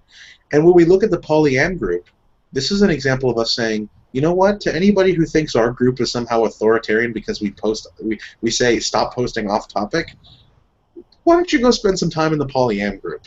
Oh, shit, yeah. Like, just go spend some time there, and let's show you why. For those Dominic, of you who your post was removed because you didn't honor rule number 5, section 3, which states that everyone shall transcribe every video. Please be more inclusive in the future. That's like 90% of what you read on that page is just Kylie. Pretty much. Full retweet. Oh, yeah. I like how apparently there are websites who have called her, like, a proponent for fighting for social justice. And I'm kind of upset that her Facebook page is private now, because I used to go through there whenever I wanted to, like, have a good, instead of, like, using steroids to go work out, I would go to her page for a while, get myself all aggroed up, and then I just go lift for a while. Like, just go ham. It'd be great. But now our page is private, so I have to just result to people who are in the group. I shouldn't have got myself banned, although I got myself banned in a decent way, so I'm okay with the way I got myself banned. I didn't just make a troll post. I out-trolled the trolls. So let's read this post, shall we? Okay, so I got chewed up for compliments to another woman from here. Apparently because of the rules, I'm not allowed to private message people here. I was considered creepy. If I can't do that, how can I tell someone I'm interested? Kylie Brooks, you are allowed to PM only if you ask in the group first. Catherine Shirley Mangum, exactly as Kylie Brooks said. You just have to ask. Random messages can be really strange and uncomfortable to get. All you have to do is ask someone if you can message them first. Melody McCullers, I've never asked before, but, okay. Charlie Schedecker, you could see how it's invasive. Like if you were to get someone's phone number and start sending them texts without their permission. What? Okay. That's Facebook's just like a phone. That's why we have phones as opposed to Facebook. I mean, this person's name is Dominic. Shame, and they spell like me. Is that a woman or is that a? Well, I think it's a woman who like wishes that she had a dick. Which one, Dominic? Yeah, Dominic. Maybe, and it looks like I think Melody. I can't tell from the picture, but it's kind of blurry. But Melody looks like a trans kind of person. I don't know. Yeah. But maybe the assumption is misogynist or something. I don't fucking fuck off. I don't care. Melody McCullers, I get you. And then Dominic says, yeah, that was me. Had you asked in the group first, then it would have been fine, slanky face. Because for those of you who are watching this for the first time, or this is your first time hearing about the polyamory group, it's oppressive to not describe your emojis, because people who are blind and are using screen readers, or people who are partially blind, they can't see those faces. And so you got to describe them. The tragedy. The tragedy of wouldn't some it blind wouldn't it person read it not knowing as that you put a smiley? I'm pretty sure it does read it it as like colon backslash or something. Well, okay, I don't know, because you know what, on the iPhone with emojis, what I know on an iPhone with emojis, if you have the voice to text, it reads the emojis out loud. For instance, there's one where it's like the little pile of poop and it's got the face on it, and your phone says smiling pile of poo whenever you send that to someone. Like, that's what it says out loud. So I mean, like, I would imagine that emojis, like, even on like any good text-to-speech software, would translate emojis. Yeah, I mean, and if you're blind, why not go all out on a text reading software? Like, get one of those paid subscriptions or something. Yeah, get one of the fancy-ass ones. I wouldn't get like some fucking bullshit one. You just messaged me by going, you're sexy randomly, is not really something that feels non-creepy to me. I have to admit, if that's what Melody did, I would be kind of fucking creeped out, too. Like, you're sexy. Like, I have to admit, it's kind of weird. Yeah, but at the same time, you could always just block the person. You don't have to make a big deal about it. Yeah, you could just fucking block. You don't have to, like, hey, everybody, just so you know, this person's creepy, and they messaged me, and they did stuff, and they made me hurt, and they hurt my feelings, and like, it seems like a reasonable response to anyone, to, like, up to this point. But the other 15 pages, it's not a reasonable response. Oh, well, I'm sure we're getting there. Pages. We have the time, I'm sure. Since we have less people, although I have to admit, you know what? It's only been really the 4 of us, but it's been nice. You guys are great. You guys are great. I don't get why people also join a group that is a safe space with rules and just don't bother to read the rules and follow them. For those of you who don't know and have a chance to look at the polyamory rules, oh God, dear Lord, that's. When I joined it, I actually read the entire thing and laughed my ass off the whole way through. Was it like War and Peace? I would sooner read War and Peace than I would read the fucking rules because the rules were longer. I'm pretty sure. Plus, War and Peace isn't shit. Unlike the rules. War and Peace isn't good. War and Peace doesn't tell me what I have to do after I finish reading it. Also, this is not a dating or cruising space. It may be people don't want to be told you are interested. So far, the complaints are not horrible. We're getting there, though. We are getting there, I'm sure. Yeah, and this. I'm not on this group to find hookups. Wait, you said you got chewed out for messaging a woman. So you're also misgendering. Here's where it begins. Not a woman. What the fuck? That thing's not a woman, and her name is Dominic, I guess. This is Smiley. Thank you, Catherine Rose. You beat me to it. And do you see all these fucking likes on the messages? This place is just a fucking circle jerk as hell. It's an echo chamber. It's an echo chamber. I would have to get the top. Ultra 2 echo chamber. Sorry. To get 14 likes on a comment, I would have to get the toppest of keks. Yeah, that's really fucking hilarious. These people they like everyone's comment. Don't they see anything phallic about that thumb? Huh? Come on, I think the thumb's a bit rapey if you ask me. That just go right up your butt. That's a little rapey. That thumb. I don't know why they would like people's things to do that. Well, they should change it to jazz hands. Oh my God. Change it to jazz thumbs? Jazz hands, yeah. Dominic Ticos. Melanie Callers. I even responded back to your messages and said to you, sorry, I don't want to make you feel bad, but I take the guidelines there seriously. As it's important, it is a safe space for marginalized folks. And I was in that group because that was something I needed from being polyamorous and trans / on the asexual spectrum. And you still misgender me? Cringe so hard. I don't know. From that icon picture, he, she, Z, Tree, P, looks sort of attractive. Yeah, fucker. We have the same name, fucker. But I can't. But Aaron Louie, gross as fuck. Catherine Rose. In answer to, how can I tell someone if I'm interested? By getting to know them as a person inside the group and finding out if they'd be more open to more than friendship. Melody, I don't care what but you can't message them, and you can't. You can't. So you have to do that all out in the open for everyone in the group to see. Yeah.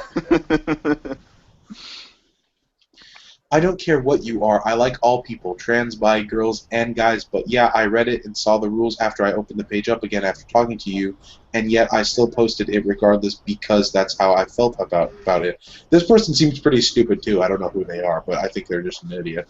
No likes. Aw. Yeah. No likes because don't forget. Oh, there's a like right there. So whoever liked that post probably also got kicked from the group.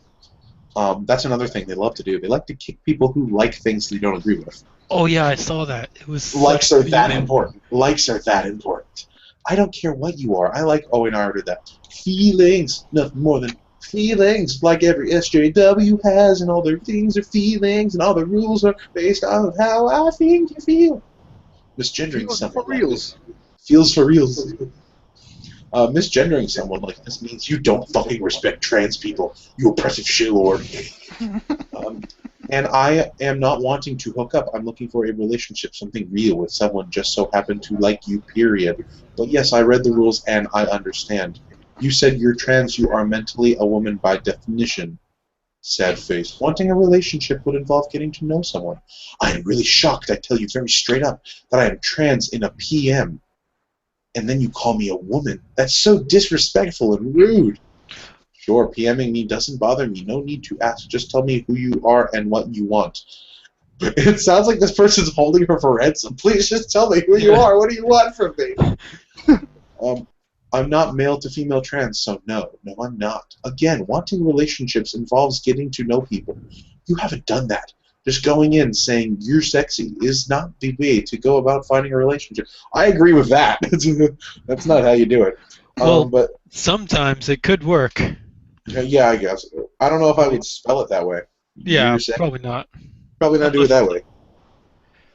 But all this there's obviously some room for confusion. She has a woman as her profile picture. Yeah, there's clearly room for lots of confusion. But don't forget, if you assume anything about a person by doing any sort of natural human-based deduction, that is wrong. Being a human is wrong. Don't forget that.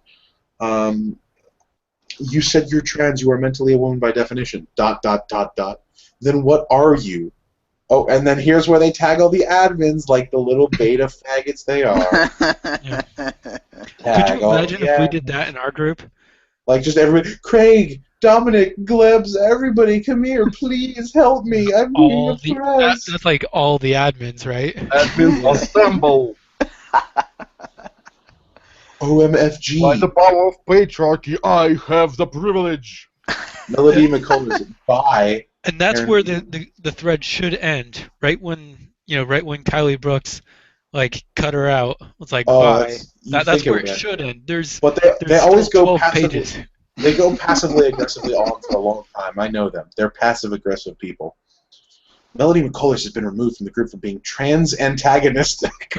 Fuck. That's a new one. That's a new word. Trans antagonistic. Oh my god. Oh, did I just like it? Ew. What did they do now?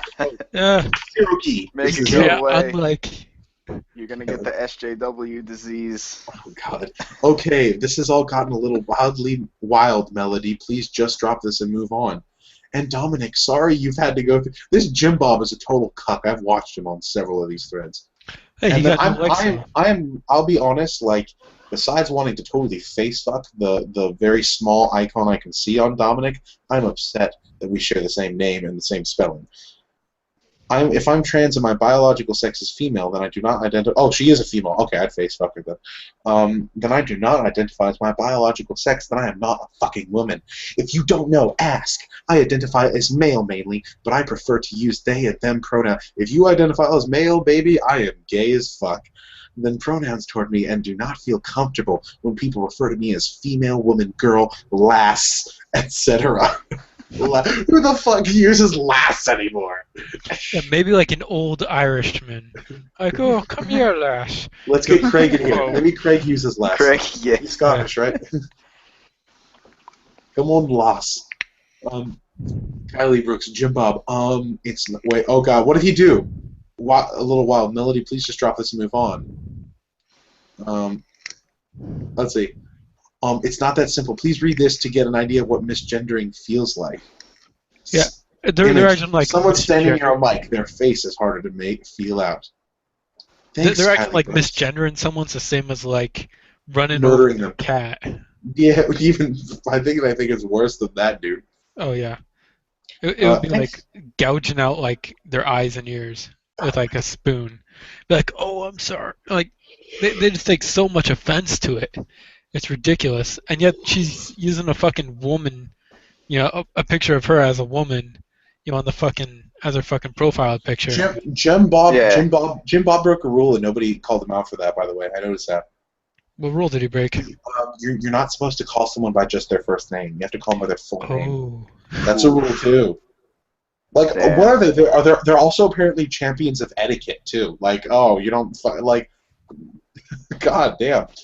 This Kylie Brooks, thanks Kylie Brooks, sad face. This is why the group is so important to me, as I get misgendered daily, and even because you look like a super hot fucking girl. That's why. I don't want to think of you as a dude. I want to face fuck a woman. That's what I want to do. Yeah, I would fuck that dude right in her fucking pussy. Yeah, that's what I would do too. So to have it happen here is really shit, because this is meant to be a place where I am free of all that crap happening. Jeez, who opened the floodgates of troll? Somebody called her Dominic again. Look at all these people breaking the fucking rules. Fucking rule break. If I was there, I would have been calling him out. That was my thing. I was the fucking polyam Gestapo. That was my thing. I was the I made sure nobody broke the rules. I called everyone out for every single rule broken. I was a champion. Anyways, these people don't even know what the fuck they're doing. They don't know how to be a proper authoritarian. I have the fascist blood in me. I know what it's like to be an authoritarian, okay? These guys don't even know, huh? What does Kylie Brooks know about being an authoritarian? nothing. They should have elected a real dictator. Cheyenne Akin says, geez, who opened the floodgates of trolls lately? I know, right? Totally random and such, but Dominic, I love your dreads. Wait, those are dreads? The fuck? Well, maybe I don't want to face fuck Oh, you. hey, maybe she's that racist chick. Yeah, the white supremacist The white one. Tumblr. Wait, if she has dreads, yeah, I wonder why nobody's calling her out for that.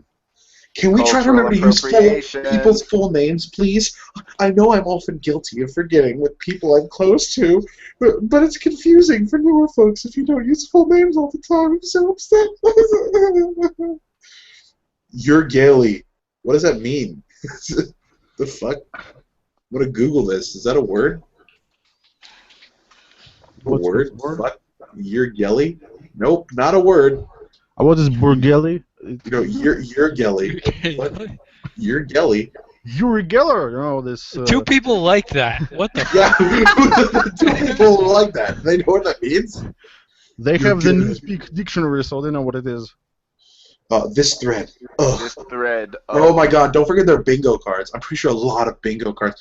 They just come up with things like things that make me uncomfortable. Bingo card, and when people say them, I can fill out bingo. Are going to be filled before the end of the week. There just seems to be something in the water. No, it's called normal people. I'm noticing a lot of the people I'm in are having an influx of disruptive people, and I haven't the foggiest idea why. Maybe because we think it's hilarious to watch you be complete fucking dumbasses. Like, are some planets aligning or something, and I missed the memo to stay off the interwebs for a while? Interwebs is offensive to intersexual people. Please stop using that word. What? I'm just gonna make up shit. I don't know. Dominic I actually said that. No, I just want to make up bullshit sometimes for him. Hey, like, it sounds like something they would. Don't forget. Like, no, that's what I did in the group. I don't know if you saw back when I did that shit. Like, I would call everybody out for everything. I called pretty much everything they said triggering for a different reason. And they only caught me and stopped me when it was involving a men's issue. It was like I said that I had erectile dysfunction, and one of their comments about like having a hard on or something was offensive to me. No, not allowed. Yeah. But they were like, oh, men's issues, ew, banned. I'm like, all right, whatever. It must be really stressful for you. I wish the world was a place that things like this never happened. Why can't we just respect each other? This is like literally, are they 10? They're fucking 10. They don't understand how the world works. Crying sad face. Edit for emote description. What is that, 6 likes? Wow. Sarah Monson, what Dominic said. Gross, gross, gross. I'm so sorry that happened to you, Dominic Takos. Thanks, all. I appreciate the support. Just sad when you even bother to try to be polite to someone who is being out of line in the first place. They just offend you and act like an asshole with a cherry on the top that also misgendered you. At what point was she trying to be polite? Oh my god. This was like from the get-go. Hugs offered. Hugs have a rapey vibe. Don't use hugs. They have to be offered. You can't just hug people, even if you're only writing it. Hugs gladly accepted. Hugs. Yeah. Yeah. Fucking. This is why. But like, how do you offer a hug? Like, you just stick your hands out. And you're like, all right. So if you want it, just walk over here. And it's like they reject your hug. You just stand there with your arms like that. Like fuck. Like, rejected. This is why the rules effing exist. I'm really sorry. Even I had to step away and breathe, and it wasn't directed at me.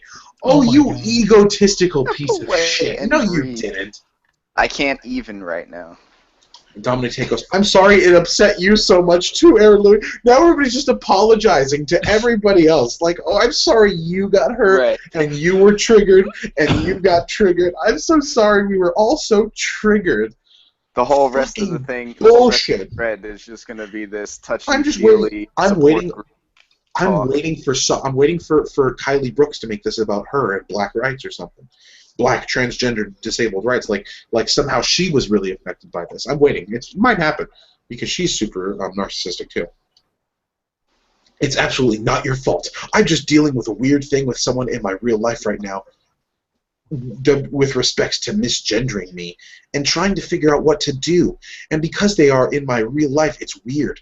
Anyway, I don't want to derail. Just like, folks, if you misgender a trans person, you are disrespecting all trans people. Soapbox, whatever that means. What is it? Oh, that means like you're getting on your soapbox, like Yeah. With moral superiority, just making like a you're speech about lecturing or a makeshift standard public speaker. So exactly. So they're wicked sinners, repent. And look, accept feminism as Rebecca, Lord and look how Savior. triggering Rebecca's being. Look how triggering she's being. Hugs. She didn't offer them hugs. non-consensual hugs. Nobody liked her non-consensual hugs. Did you notice that? Bad. She didn't offer hugs. She just gave hugs. She hugged. doesn't give a Fucking, fuck. you don't do shit like that, Rebecca. like- You piece of shit. Oh, she also hasn't changed her icon. Didn't they make a big stink about people having the rainbow-colored icons because it's for people with like sight issues? It's harder for them to see your profile picture. They made that a problem too. Yeah. So Kylie Brooks were forced anybody, like she tagged every single person in the group who had the rainbow profile picture and told them remove it or you're getting kicked out of the group. And then like 10 seconds later, you just see so and so has been removed. So and so has been removed. Like, you look at the thread, and over half of the people were just immediately removed.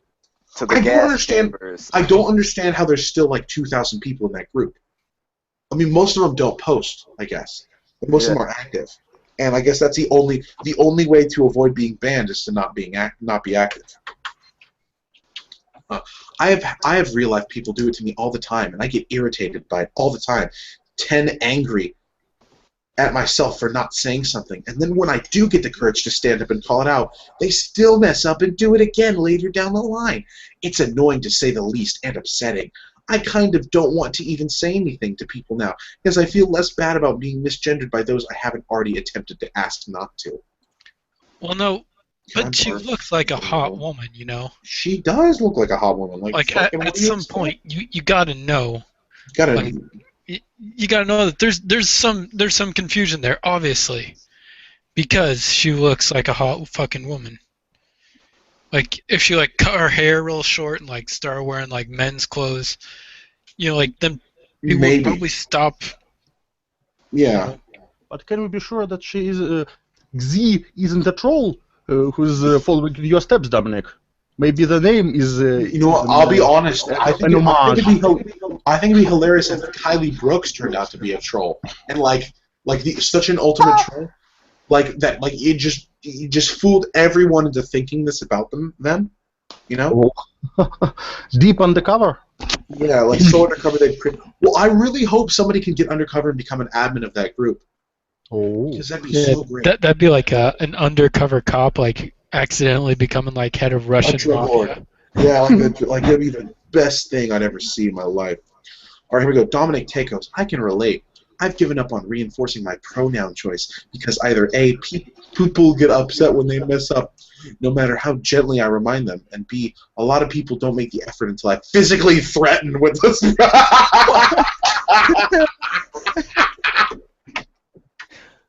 Physically threaten people with a spray bottle? Is that even a threat?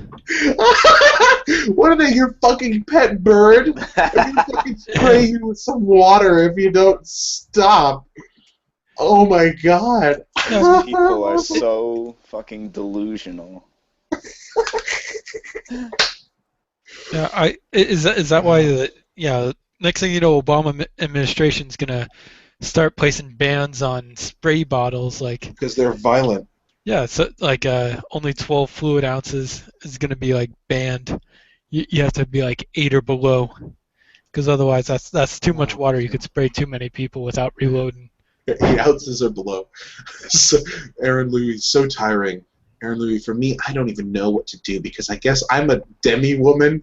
It's like sounds like demigod. I don't get why they the use fuck the word that demi. means. Yeah. And like gender fluid, so they're all she, her, you're a woman, and I'm like, well, that's correct sometimes. So, and how are they supposed to know? This has got to be a troll. So when I know what it's not, since I strongly believe that my gender is for me and for me to understand, and they don't strictly have to be explained to.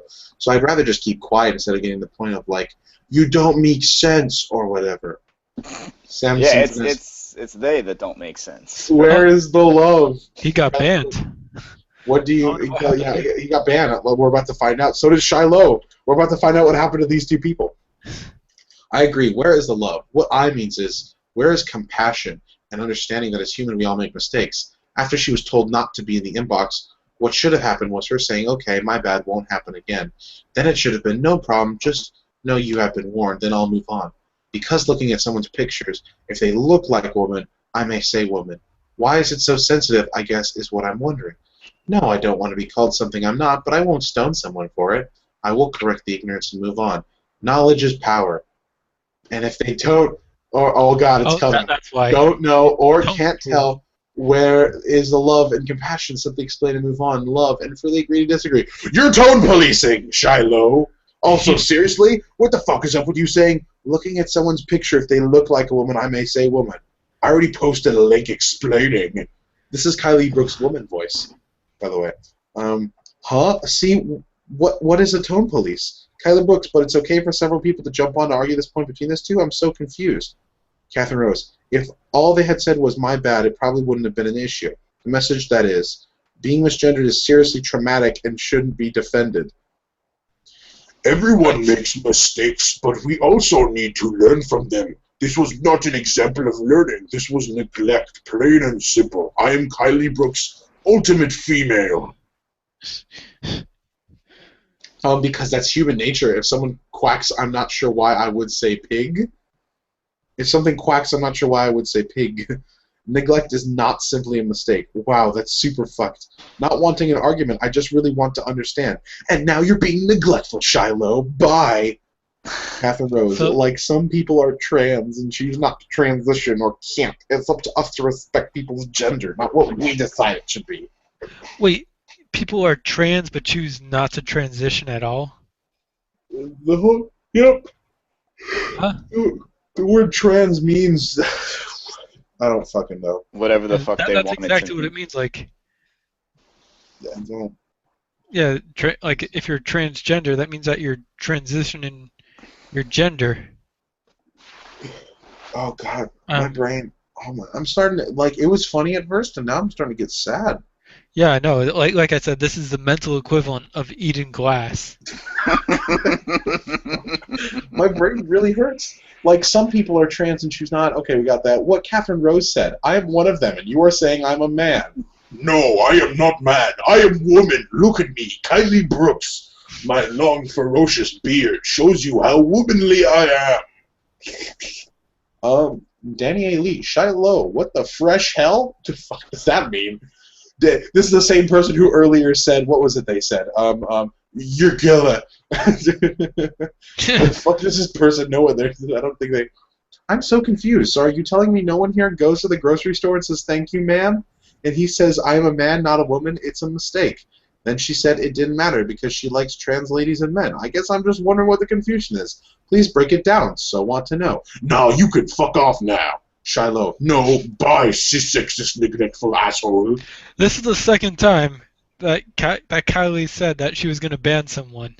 And, like, wait, yeah. Like, and so, I'm not chewed out. I'm a lesbian. Not sure if I'm supposed to insert that here or not. Shiloh has been removed from the group.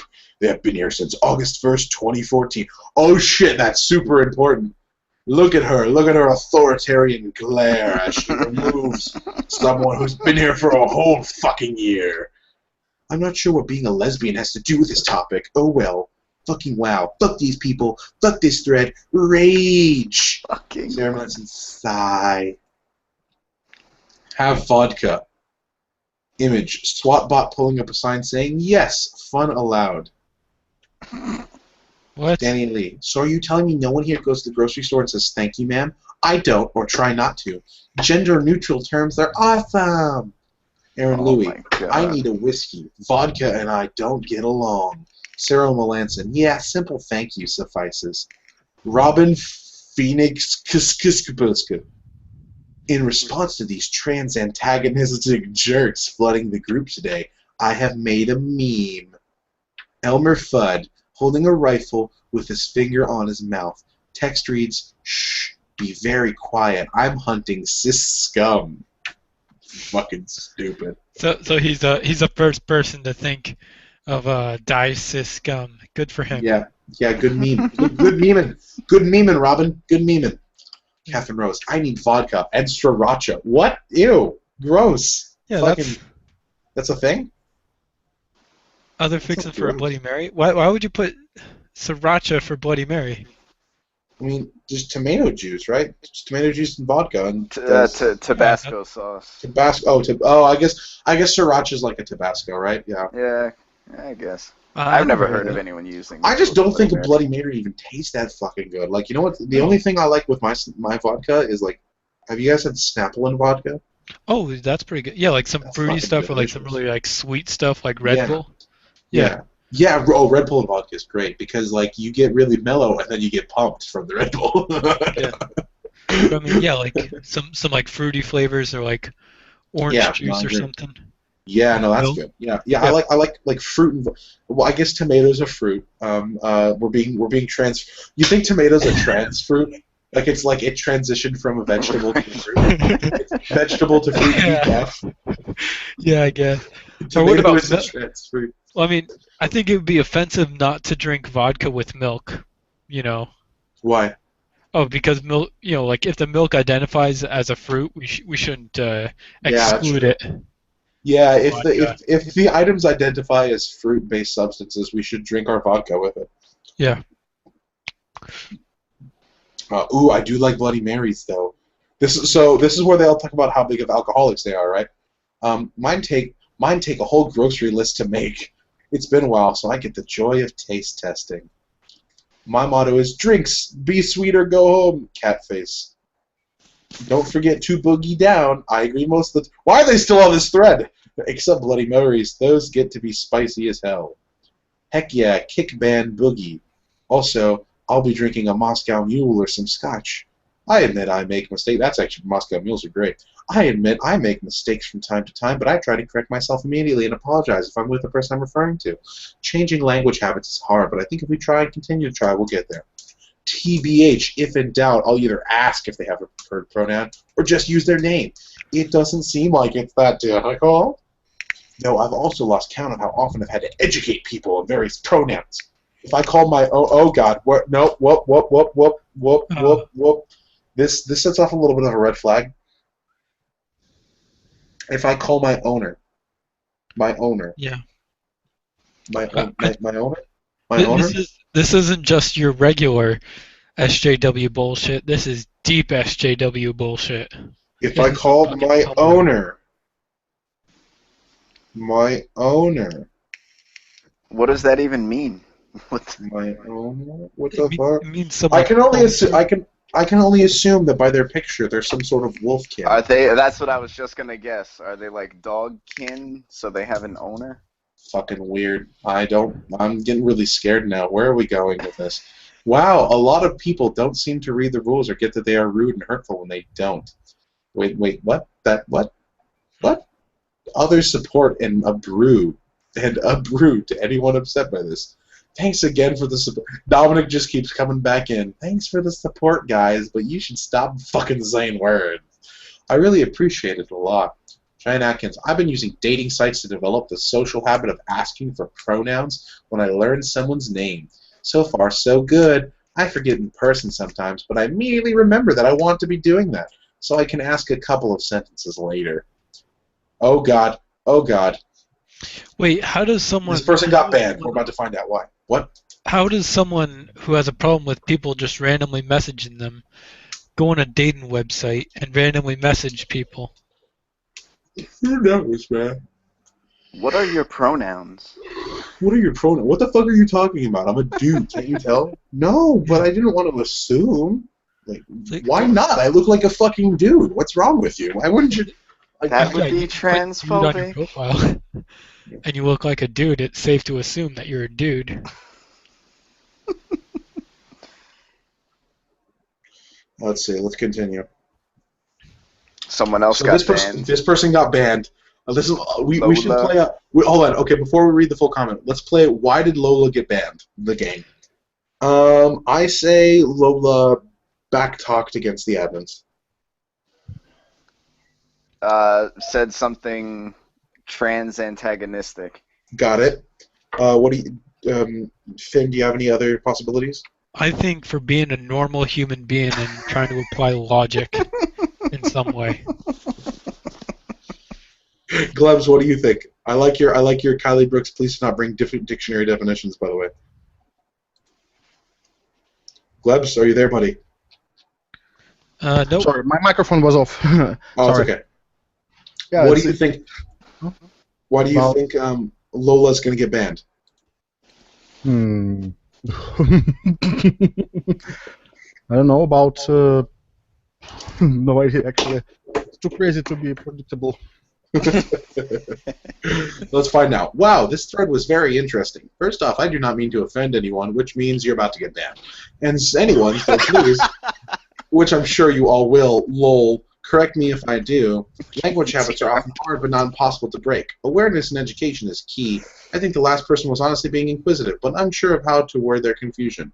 I'm a lesbian and have been out and active in my community for over half my life and have never encountered a trans person in an intimate enough surrounding to ask questions that prevented me from offending someone in the future. Honestly, with all the media around Caitlyn lately is how I became more aware. Basically what I'm saying is have patience with people. That's not to say allow them to be disrespectful, but make sure they understand before you label them as cis or whatever the term is. I thought we didn't like forced unclaimed labels.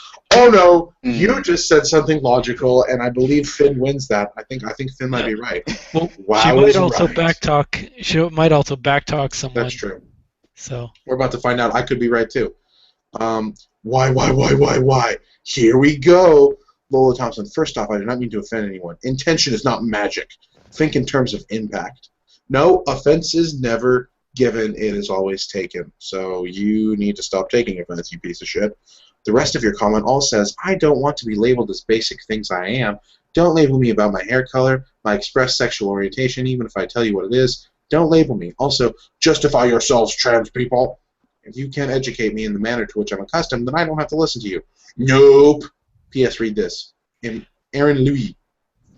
Image description. 3-layer image. Background is white. Over that are various symbols meant to signify curses bleeped out on a top row, and various different shades. Thought bubbles underneath that in all gray. Over that layer is red text which says, sometimes it physically hurts to hold my sarcastic comments in. God, this picture describing. Sadie Melinda J. I really don't get this BS at all. Like, if I didn't know any deaf people, there are still plenty of ways to educate myself on how to less or an asshat to them. And you wouldn't be pissed or whine about the fact that they labeled you hearing if that's what you are. It doesn't matter if a hearing person likes the term hearing, it's still what they are. Aaron Louis. But people like to see hearing, able-bodied, other privileged label as a compliment since the rest of the universe is always complimenting them for being not messed up somehow. Cis didn't come from trans people. It's actually a scientific term. Is it really? Alright, maybe. I don't know. I don't have time to Google their bullshit. But they're being labeled by trans people who should be beneath them and shut the fuck up, apparently. Well, not in this group. Sadie Melinda J. Yup, like that. That exactly. Brian won't better words, but I felt like merely liking your previous comment, Aaron Louis, was not sufficient. Heart. Oh God, this is getting delicious. My comment was worded weird. The meme itself was fine, empowering even, for it had Caitlyn Jenner just chilling with the words remains unbothered. The irony sets in due to the OP being trans antagonistic and the poster whining about the guidelines. Oh great, so they are appropriating her. That's fast. What? I'm sorry. Now putting people into memes is appropriating people. Okay, I got something for cis. Really? If you look at my screen, I just screen shared it. Oh, let me denoting or relating to a molecular structure in which two particular atoms or groups lie on the same side of a given plane in the molecule. In particular, denoting an isonomer in which substituents at opposite ends of carbon-carbon double bonds are on the same side of this bond. So it's not even about, like trans or anything. They're it's saying about it's freaking... Right, they're saying it's so it's a scientific term, which it is, but not it isn't referencing at all what they're using it for. So it's, no, not at all, apparently. They're appropriating. They're appropriating. That's exactly right. They're appropriating scientific language. Just like those quantum health something, workers appropriating scientific terminology for their own, and I know who else does this. Those postmodernist pseudo-intellectuals, those which are tightly connected to the feminist academia. They are using words they don't understand. Yeah. By the way, if you haven't read a book by Alan Sokol and the other guy was Brickman, I guess, it's called Fashionable Nonsense. It's awesome. So funny. How do you spell Sokol? S-O-K-E-L? S-O-K-A-L. Search for Fashionable Nonsense. It's a book, and they examine different published works which use scientific terminology, and they explain how it is misused and why it's wrong to use it in this way. And sometimes when they translate all the terms, you see that means nothing. A phrase that is just word salad. Sounds cool, but meaningless. Right. Yeah, that sounds like an interesting book. Yeah, looking that up right now. I'm definitely going to check that out. And by the way, Alan Sokol, he was before that he created a text and managed to publish it in a peer-reviewed postmodernist journal, and this text was just hilariously bad on purpose. It was awful. Oh, so he did it as like a troll, in other words. And managed to get it published. It's transgressing the boundary towards the new. Just let me find it. So awesome, just legendary, and managed to get it published. So here it is. And by the way, in the book there's a description of this text and the explanation why it's bullshit. So it's as bad as it could get. Oh dear Lord. Transformative hermeneutics of quantum gravity. Well, someone text says that quantum gravity is a social construct. Actually, yeah. It does. Social. Oh my God. Oh Jesus. It is. I can't handle this bullshit. But deep conceptual shifts within 20th century science have undermined this Cartesian-Newtonian metaphysics. Revisionist studies in the history and philosophy of science have cast further doubt on its credibility, and most recently, feminist and post-structuralist critique have demystified the substantive content of mainstream Western scientific practice, revealing the ideology of domination concealed beneath the facade of objectivity.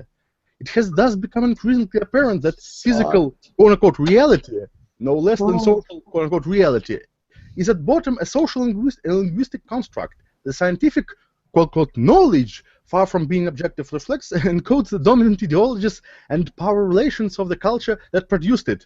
That the truth claims of science are inherently theory-laden and self-referential, and consequently that the discourse of the scientific community, for all its undeniable value, cannot assert a privileged epistemological status with respect to counter-hegemonic narratives emanating from dissent of marginalized communities. Yeah. All right. So, dear Lord, I skipped a good middle chunk of them just like reiterating how much they love to barf in each other's mouths. But here we get down to Rika. Once this goes back to that post Aaron Louis made about being a demi-woman, gender fluid. They said, this happens to me all the time. Some days I will definitely feel like a woman and not be bothered when she, her pronouns are used. But other days it makes me extremely upset, and I have such a hard time explaining it. Well, the other day when you said it, I was a woman, so how could you... Can you just... I want any of you to fathom thinking of a word that today you're not upset by, tomorrow that word will upset you, though. Like, just, what could you possibly think of? Okay, no, that's... no, never mind, I'm just kidding. No, I can't think of any word that could possibly, like, I'd be upset about hearing the same word the next day. Thanks, Aaron Louis. Well, you see, a rational person,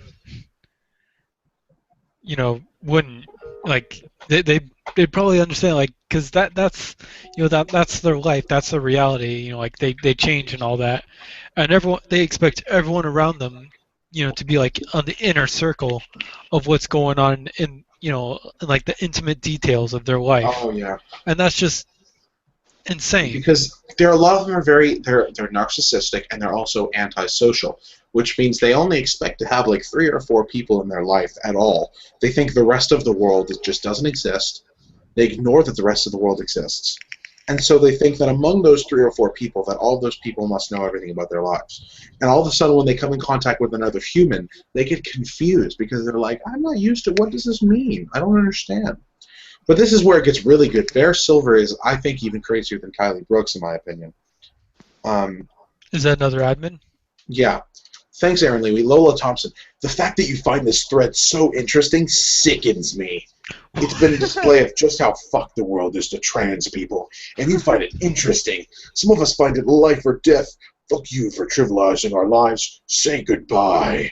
For my next trick, I'll be removing the other 9 thumbers of this post. Allyship matters, folks. God damn. God. Like, I don't know if any of you have seen the opening trailer to the game Hatred. I know, Glebs, I know you have because we've talked about it before. But, like, I imagine Bear Silver, like, has the same level of dialogue capability as that character. Like, it sickens me. It's just a display of how fucked up the world is to trans people. Like, just Bear Silver sounds like they're about ready to go on a killing spree in the name of trans people. Even Hitler would be like, calm down. Calm the fuck down, dude. Jews aren't that bad, really. I mean, they're bad. They're not that bad. Well, that was gross. 8 of the 10 were members for over a year. I had friends in common with 2 of them. Why are you looking at all this bullshit? One of them was the brother of a trans friend of mine. The other had 4 mutual friends, all trans. Oh, God, no. The humanity. The humanity of trans people having different opinions than you. Oh my God, no. So that's why a bunch of people who we see gray got removed. Yeah. Kylie Brooks, wow. Charlie Schedecker, that's really gross. How hard is it to just be decent to other people? Aaron Louis, Bear Silver, I'm so sorry. It's super gross when a person feels comfortable in the wrong way and lets their bigotry shine like that. I am dealing with a situation like that in my real life, actually. 2 of them, both different levels of trans-antagonistic. Bear, throw them out, I say. I know, easier said than done. On the other hand, shiny bigots are easier to spot, and thus avoid and slaughter like the pigs they are. You didn't actually say that last part, but I figured that's what he would say if you could. Yeah. Aaron Louie, one of them is a PCA. Throwing her out is a little complicated because those things. Wait, PCA, what does that mean? Also, Bear Silver. Porsche Club of America. They're a member of the Porsche Club of America. Yeah. Focus Task Caribbean. PCA Skin. Principal Component Analysis. What? That's what they are? They're the Principal Component Analysis? Westland Cement Association. They're a member of the Presbyterian Church in America. That's what they are. God, what the fuck? Wait, no, I really don't know. What is a PCA? You can't just throw out fucking acronyms. Let me try this. PCA, feminism. PCA Skin. The PCA on Twitter. PCA Support Group. But yeah, that's a... Oh yeah, that's a good idea. PCA support. That's a... Oh, there it is, first one. But that Bear Silver person sexually abuses the Shift-Enter keys. Posterior cortical atrophy. Yeah, it's not... Fuck is this bullshit?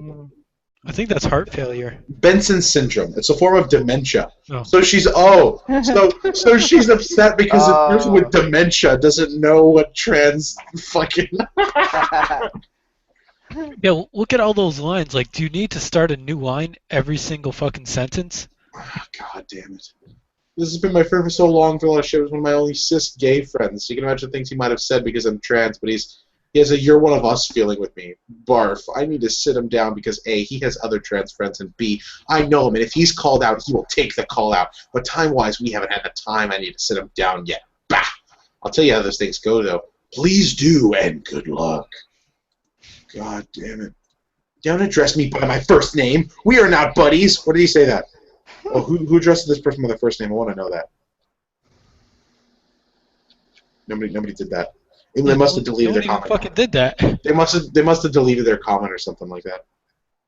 Oh, there it is.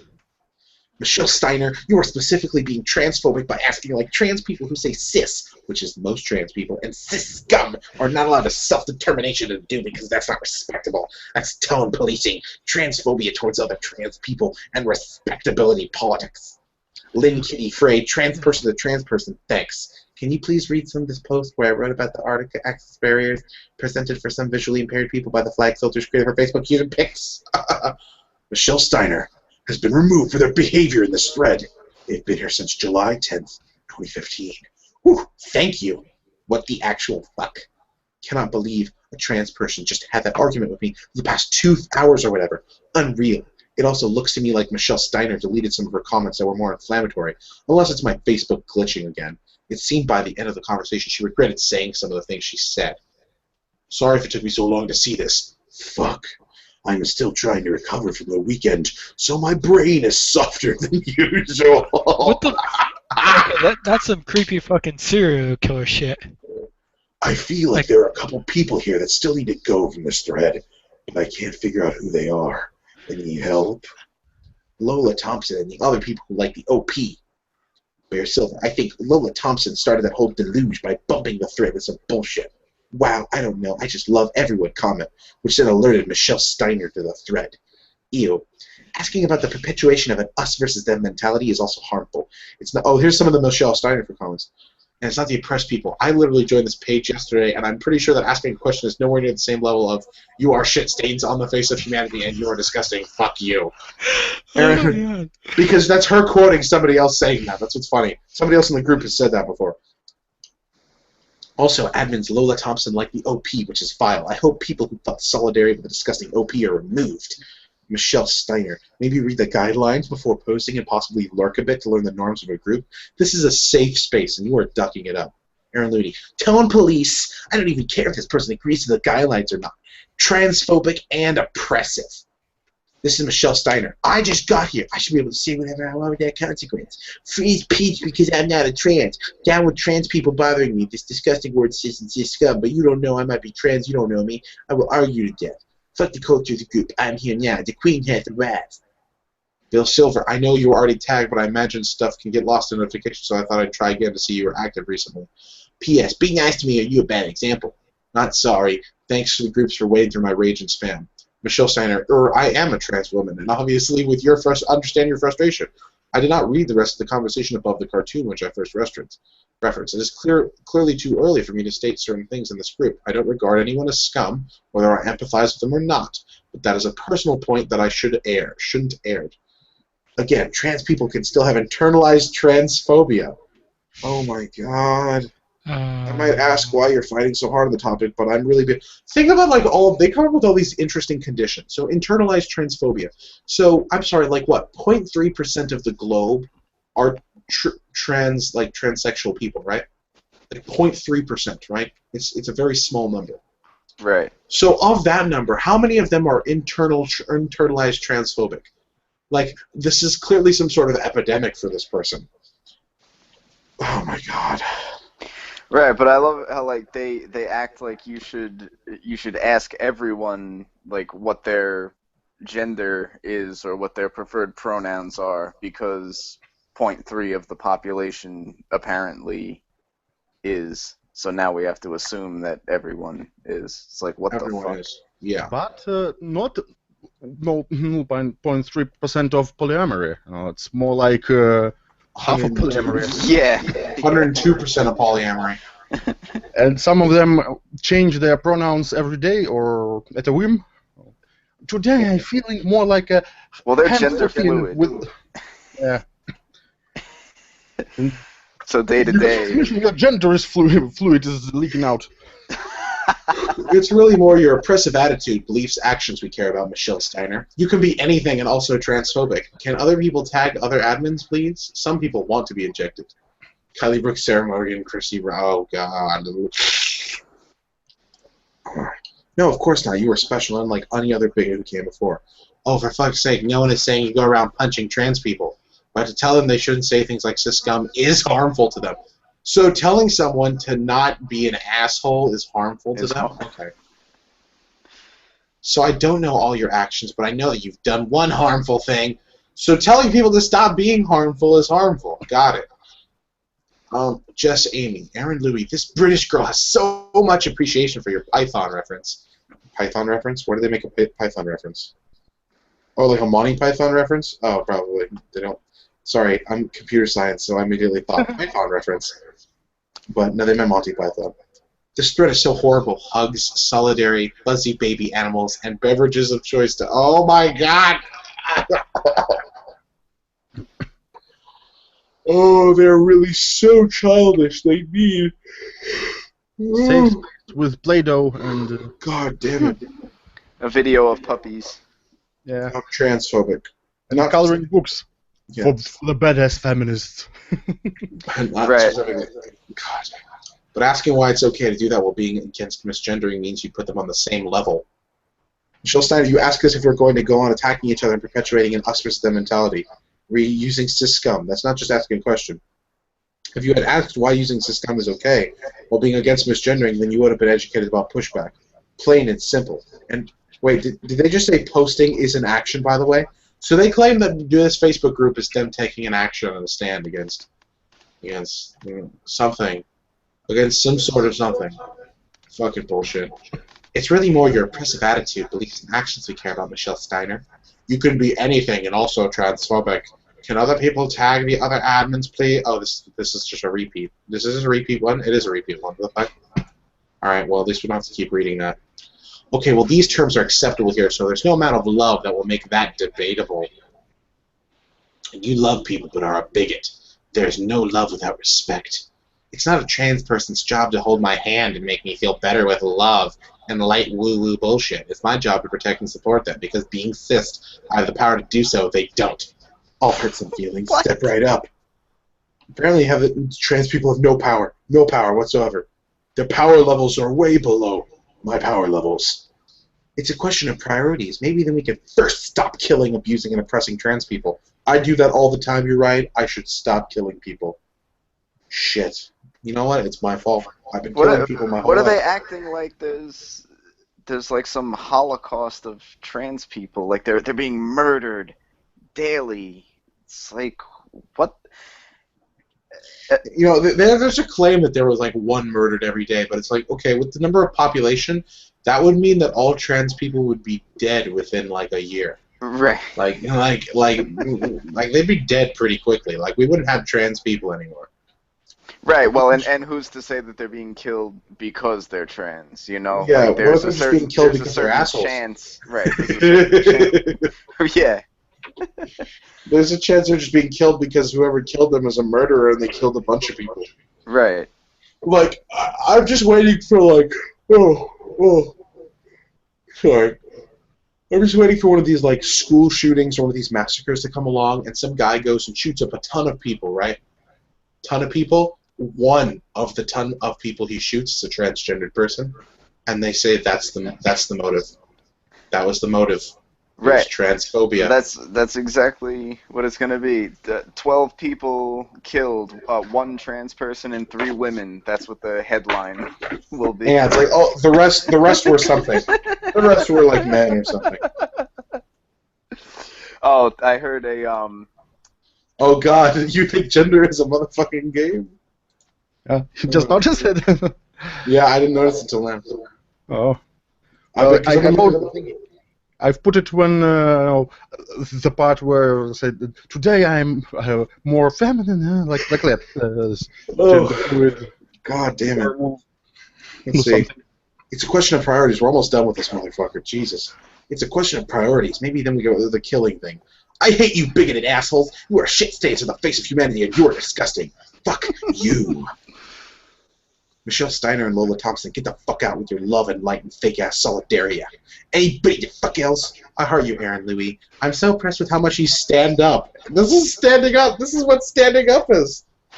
I know you were hurting a lot from the filter thing. I hope you're feeling better, and I know you're super good about remembering self-care. But I can't imagine this is helping the headache, so if it gets to be too much, please remember to take care of you. Stand up is the wrong word. Oh, I just woke up. Not sure. Oh my God. Stand up is ableist. Yo, no joke. I was about to say that as a joke, and then actually come out. Holy shit! Whoa! Oh, I want somebody to link our this circle jerk in their group, so that because they'll get so triggered. I just imagine one of them will watch it. Oh my God! Standing up is ableist. Just can't make this shit up. Fuck. Oh dear Lord. Oh, thanks. I feel safe here. I got some sleep, but I will take breaks. I actually am lying down right now. Bear Silver, this shit happened. I can only tag one admin because I'm on my phone. Sarah, ew. Michelle Steiner, I never once mentioned my gender or sexuality, and yet I'm attacked for asking questions. Catherine Rose, I knew what you meant. It didn't strike me as ableist. I used to stand and walk all the time. Many of us do who roll. Oh, so Aaron Louie's in a wheelchair too, apparently. Oh. I also have limited ability to do both. So, like, I like how they're, like, because, once again, this is just further proof. They don't really care about any of their stupid fucking rules. They just establish them so they have a legitimate reason to kick out anybody who's not a part of their little miniature clique that's, like, super close and hugboxy with them.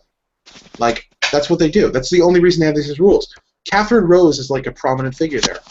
But we tried, I think somebody else tried to get her kicked out one time, but they immediately assumed that she wasn't, like, anything about her wasn't the truth. They assumed what they had said about her wasn't the truth. People had assumed that things weren't about her with the truth. And then there's a couple other situations, too. There was a situation where these people were like it was, or like this. Like, you know, she clearly said stand up, and, like, that's ableist or whatever. But, like, this person just dismisses it. Anybody else who wasn't a part of their little clique said that, they would have gotten fucking wrecked and kicked immediately. So it's like, it's further proof that these rules are not because they actually want a safe space. These rules are because they're a bunch of narcissistic, egotistical pricks who think that, oh, we need to be closed off from everybody else who's not exactly what we want. Right. And you got this, okay, Frog, cis supremacy is attacked. If you identify that with that, you are, as I am, part of the problem. You're part of the problem, Frog. Kill yourself. Fucking kill yourself. As every cis person is. So we better use our energy to fight that instead of asking why trans people can't be nicer. Monty Python. Bring out you transphobes / Python. Michelle Steiner. Why is saying cis scum okay while in the same breath as typing against misgendering, etc.? I mean, really. Are we just going to move on from attacking each other for who we really are or continue perpetuating us versus the mentality? Aaron Louie. Right on cue. This question is transphobic and erasive. Prejudice is not oppression, so no one is being erasive or oppressive towards cis people. There's your answer. Here, as a cis person, I'll try to explain why I have no issue with comments of cis scum or seeing people post cis people suck. Trans people can't harm me. Yes, they can. I can murder you if I was trans. Like somebody could still murder you. Oh no, because trans people are the best people in the world. They're incapable of wrongdoing. They're incapable. That's true. Cis people actively harm trans people on a daily basis. Okay, sure we do. So yeah, as a whole, we suck. Just kill yourself then. If you think you're such a bad person, kill yourself. Cis scum will lead to hurt feelings. Tranny will get people killed. What? How? How? How? Triggered to death. You get triggered to death? By the way, there's a guy on YouTube who makes electronic repairs, and he sometimes refers to transistors as trannies. I chuckle all the time. Replace this tranny. Replace this tranny. Gets burned out. Oh, God. It's the way oppressed people deal with the world that wants to see them dead. I'm cis. I'm totally okay with trans people ranting over cis scum. I'm not okay with the transphobe world that gets them to this point. Really? God damn it. No. Who's a good cock? You are a good cock. You're a good cock. Also, what the fuck about forcing labels? If you identify as the gender you are assigned at birth, you don't get to say you aren't cis. It's not a forced label. Will Thompson. People who consider it such typically do so under the I'm not cis, I'm just normal, which in turn means that trans people aren't normal. But they are. No! Well, do you know what the word normal means? Let me Google the word normal for you. No, I didn't spell it right. Whatever. Who cares? Define normal at dictionary.com. Conforming to the standard or common type. usual. Serving to an established standard. Approximately average in any, like, even in the psychological terms, average in any psychological trait. Biology. Free from any infection or other form of disease or malformation. Mathematics. Being at right angles. I don't know what definition of normal you go by, but none of them seem to include a small, minor percentage of people who are... God! You're dumb. You're so dumb. You're stupid. You're fucking... Like, I'm talking like a caveman right now. Rightly so. You're stupid. You're fucking stupid. My 8-year-old could argue against you. You're fucking stupid. I don't have an 8-year-old. If I had an 8-year-old... How can people with access to Google be so goddamn ignorant? Like, there's literally, like, any question you could have right now. You could just go online and fucking look that shit up, but they just... I think the problem is half the... Well, because some of them, it's their search engine, you know. I'm going to use this word. Normal people use Google, right? And then you've got some people who use Tumblr as a search engine. And there's your problem. Tumblr is their search engine. And harm can include anything from causing dysphoria, which can lead to suicidality and death, to misgendering, to beatings, firings, eviction, sexual violence, vandalism, and murder. Also, lol, this question plus rainbow filter. Transphobe. Who said I had hurt feelings? I legitimately asked a question. That doesn't make me a transphobe. Sorry if I have an idealistic point of view. I just love people trying to learn. Not down with these terms. Rights only for cis people. Sarcasm. Ugh, fuck the fuck off. I didn't say you had hurt feelings. I said that's the worst these words can do. It's like if you're part of an oppressed group, you get to complain about the oppressors. Simple.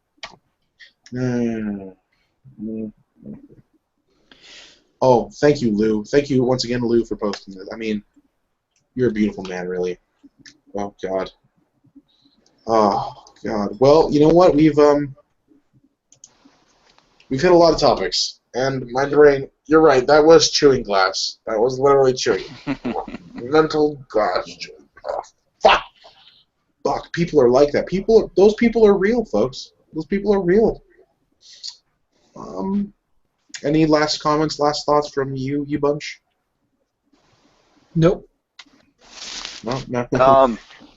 Yeah, it was just like that last thread. Like 90% of it is just people who are not familiar with the whole like trans culture and terminology and trying to ask honest questions. So I don't know how they expect, you know, people to like understand actually what the fuck they're talking about if they're not willing to like have a dialogue about it and just accuse like of being bigots just for, you know, asking about their lifestyle because they honestly don't understand. Well, according to Atheism Plus rules, just asking questions is jacking off, and it was bad because asking questions. The people who are asking questions are now gonna like come away with a bad feel about transgender people. Yeah. Well, right. You're literally creating an acidic environment around transgender people. Like, you're the reason, you know, you're the reason that whole thing is like, oh, I'm not, like, against gay people. I'm just against those ones who are like, I like dick and have dick keychains and there's giant dick things everywhere. Yeah. Like, you know, this is exactly how people are going to feel. Like, I'm not against trans people. I just don't like those trans people who think they're better than regular people, or who get really, really angry when you accidentally don't realize, like, if they're a he or a she, because it's difficult to tell. Or because they look 100% like a biological female, and or in Kylie Brooks' case, 100% like a biological male. Yeah, exactly. Like literally, you can't look any more male than Kylie Brooks does. Right. Yeah, like fucking full fucking beard. Black. I don't fucking know. Blacks can only be male. Yeah. I wonder if, as a trans disabled female, she is still attracted to white women as much as regular black males. As long as they're fat. Oh God. Although, is that cultural appropriation? If black men date white women? So are they culturally appropriating European no. culture? Well, I don't think But it because is they're white woman. black, so it doesn't. Internalized cocklaxism. We should close one more time with our Cocktails theme song. All right, guys. I appreciate you all coming on this time. It was pretty fun, even though we didn't have a lot of people. And remember, stay cucked.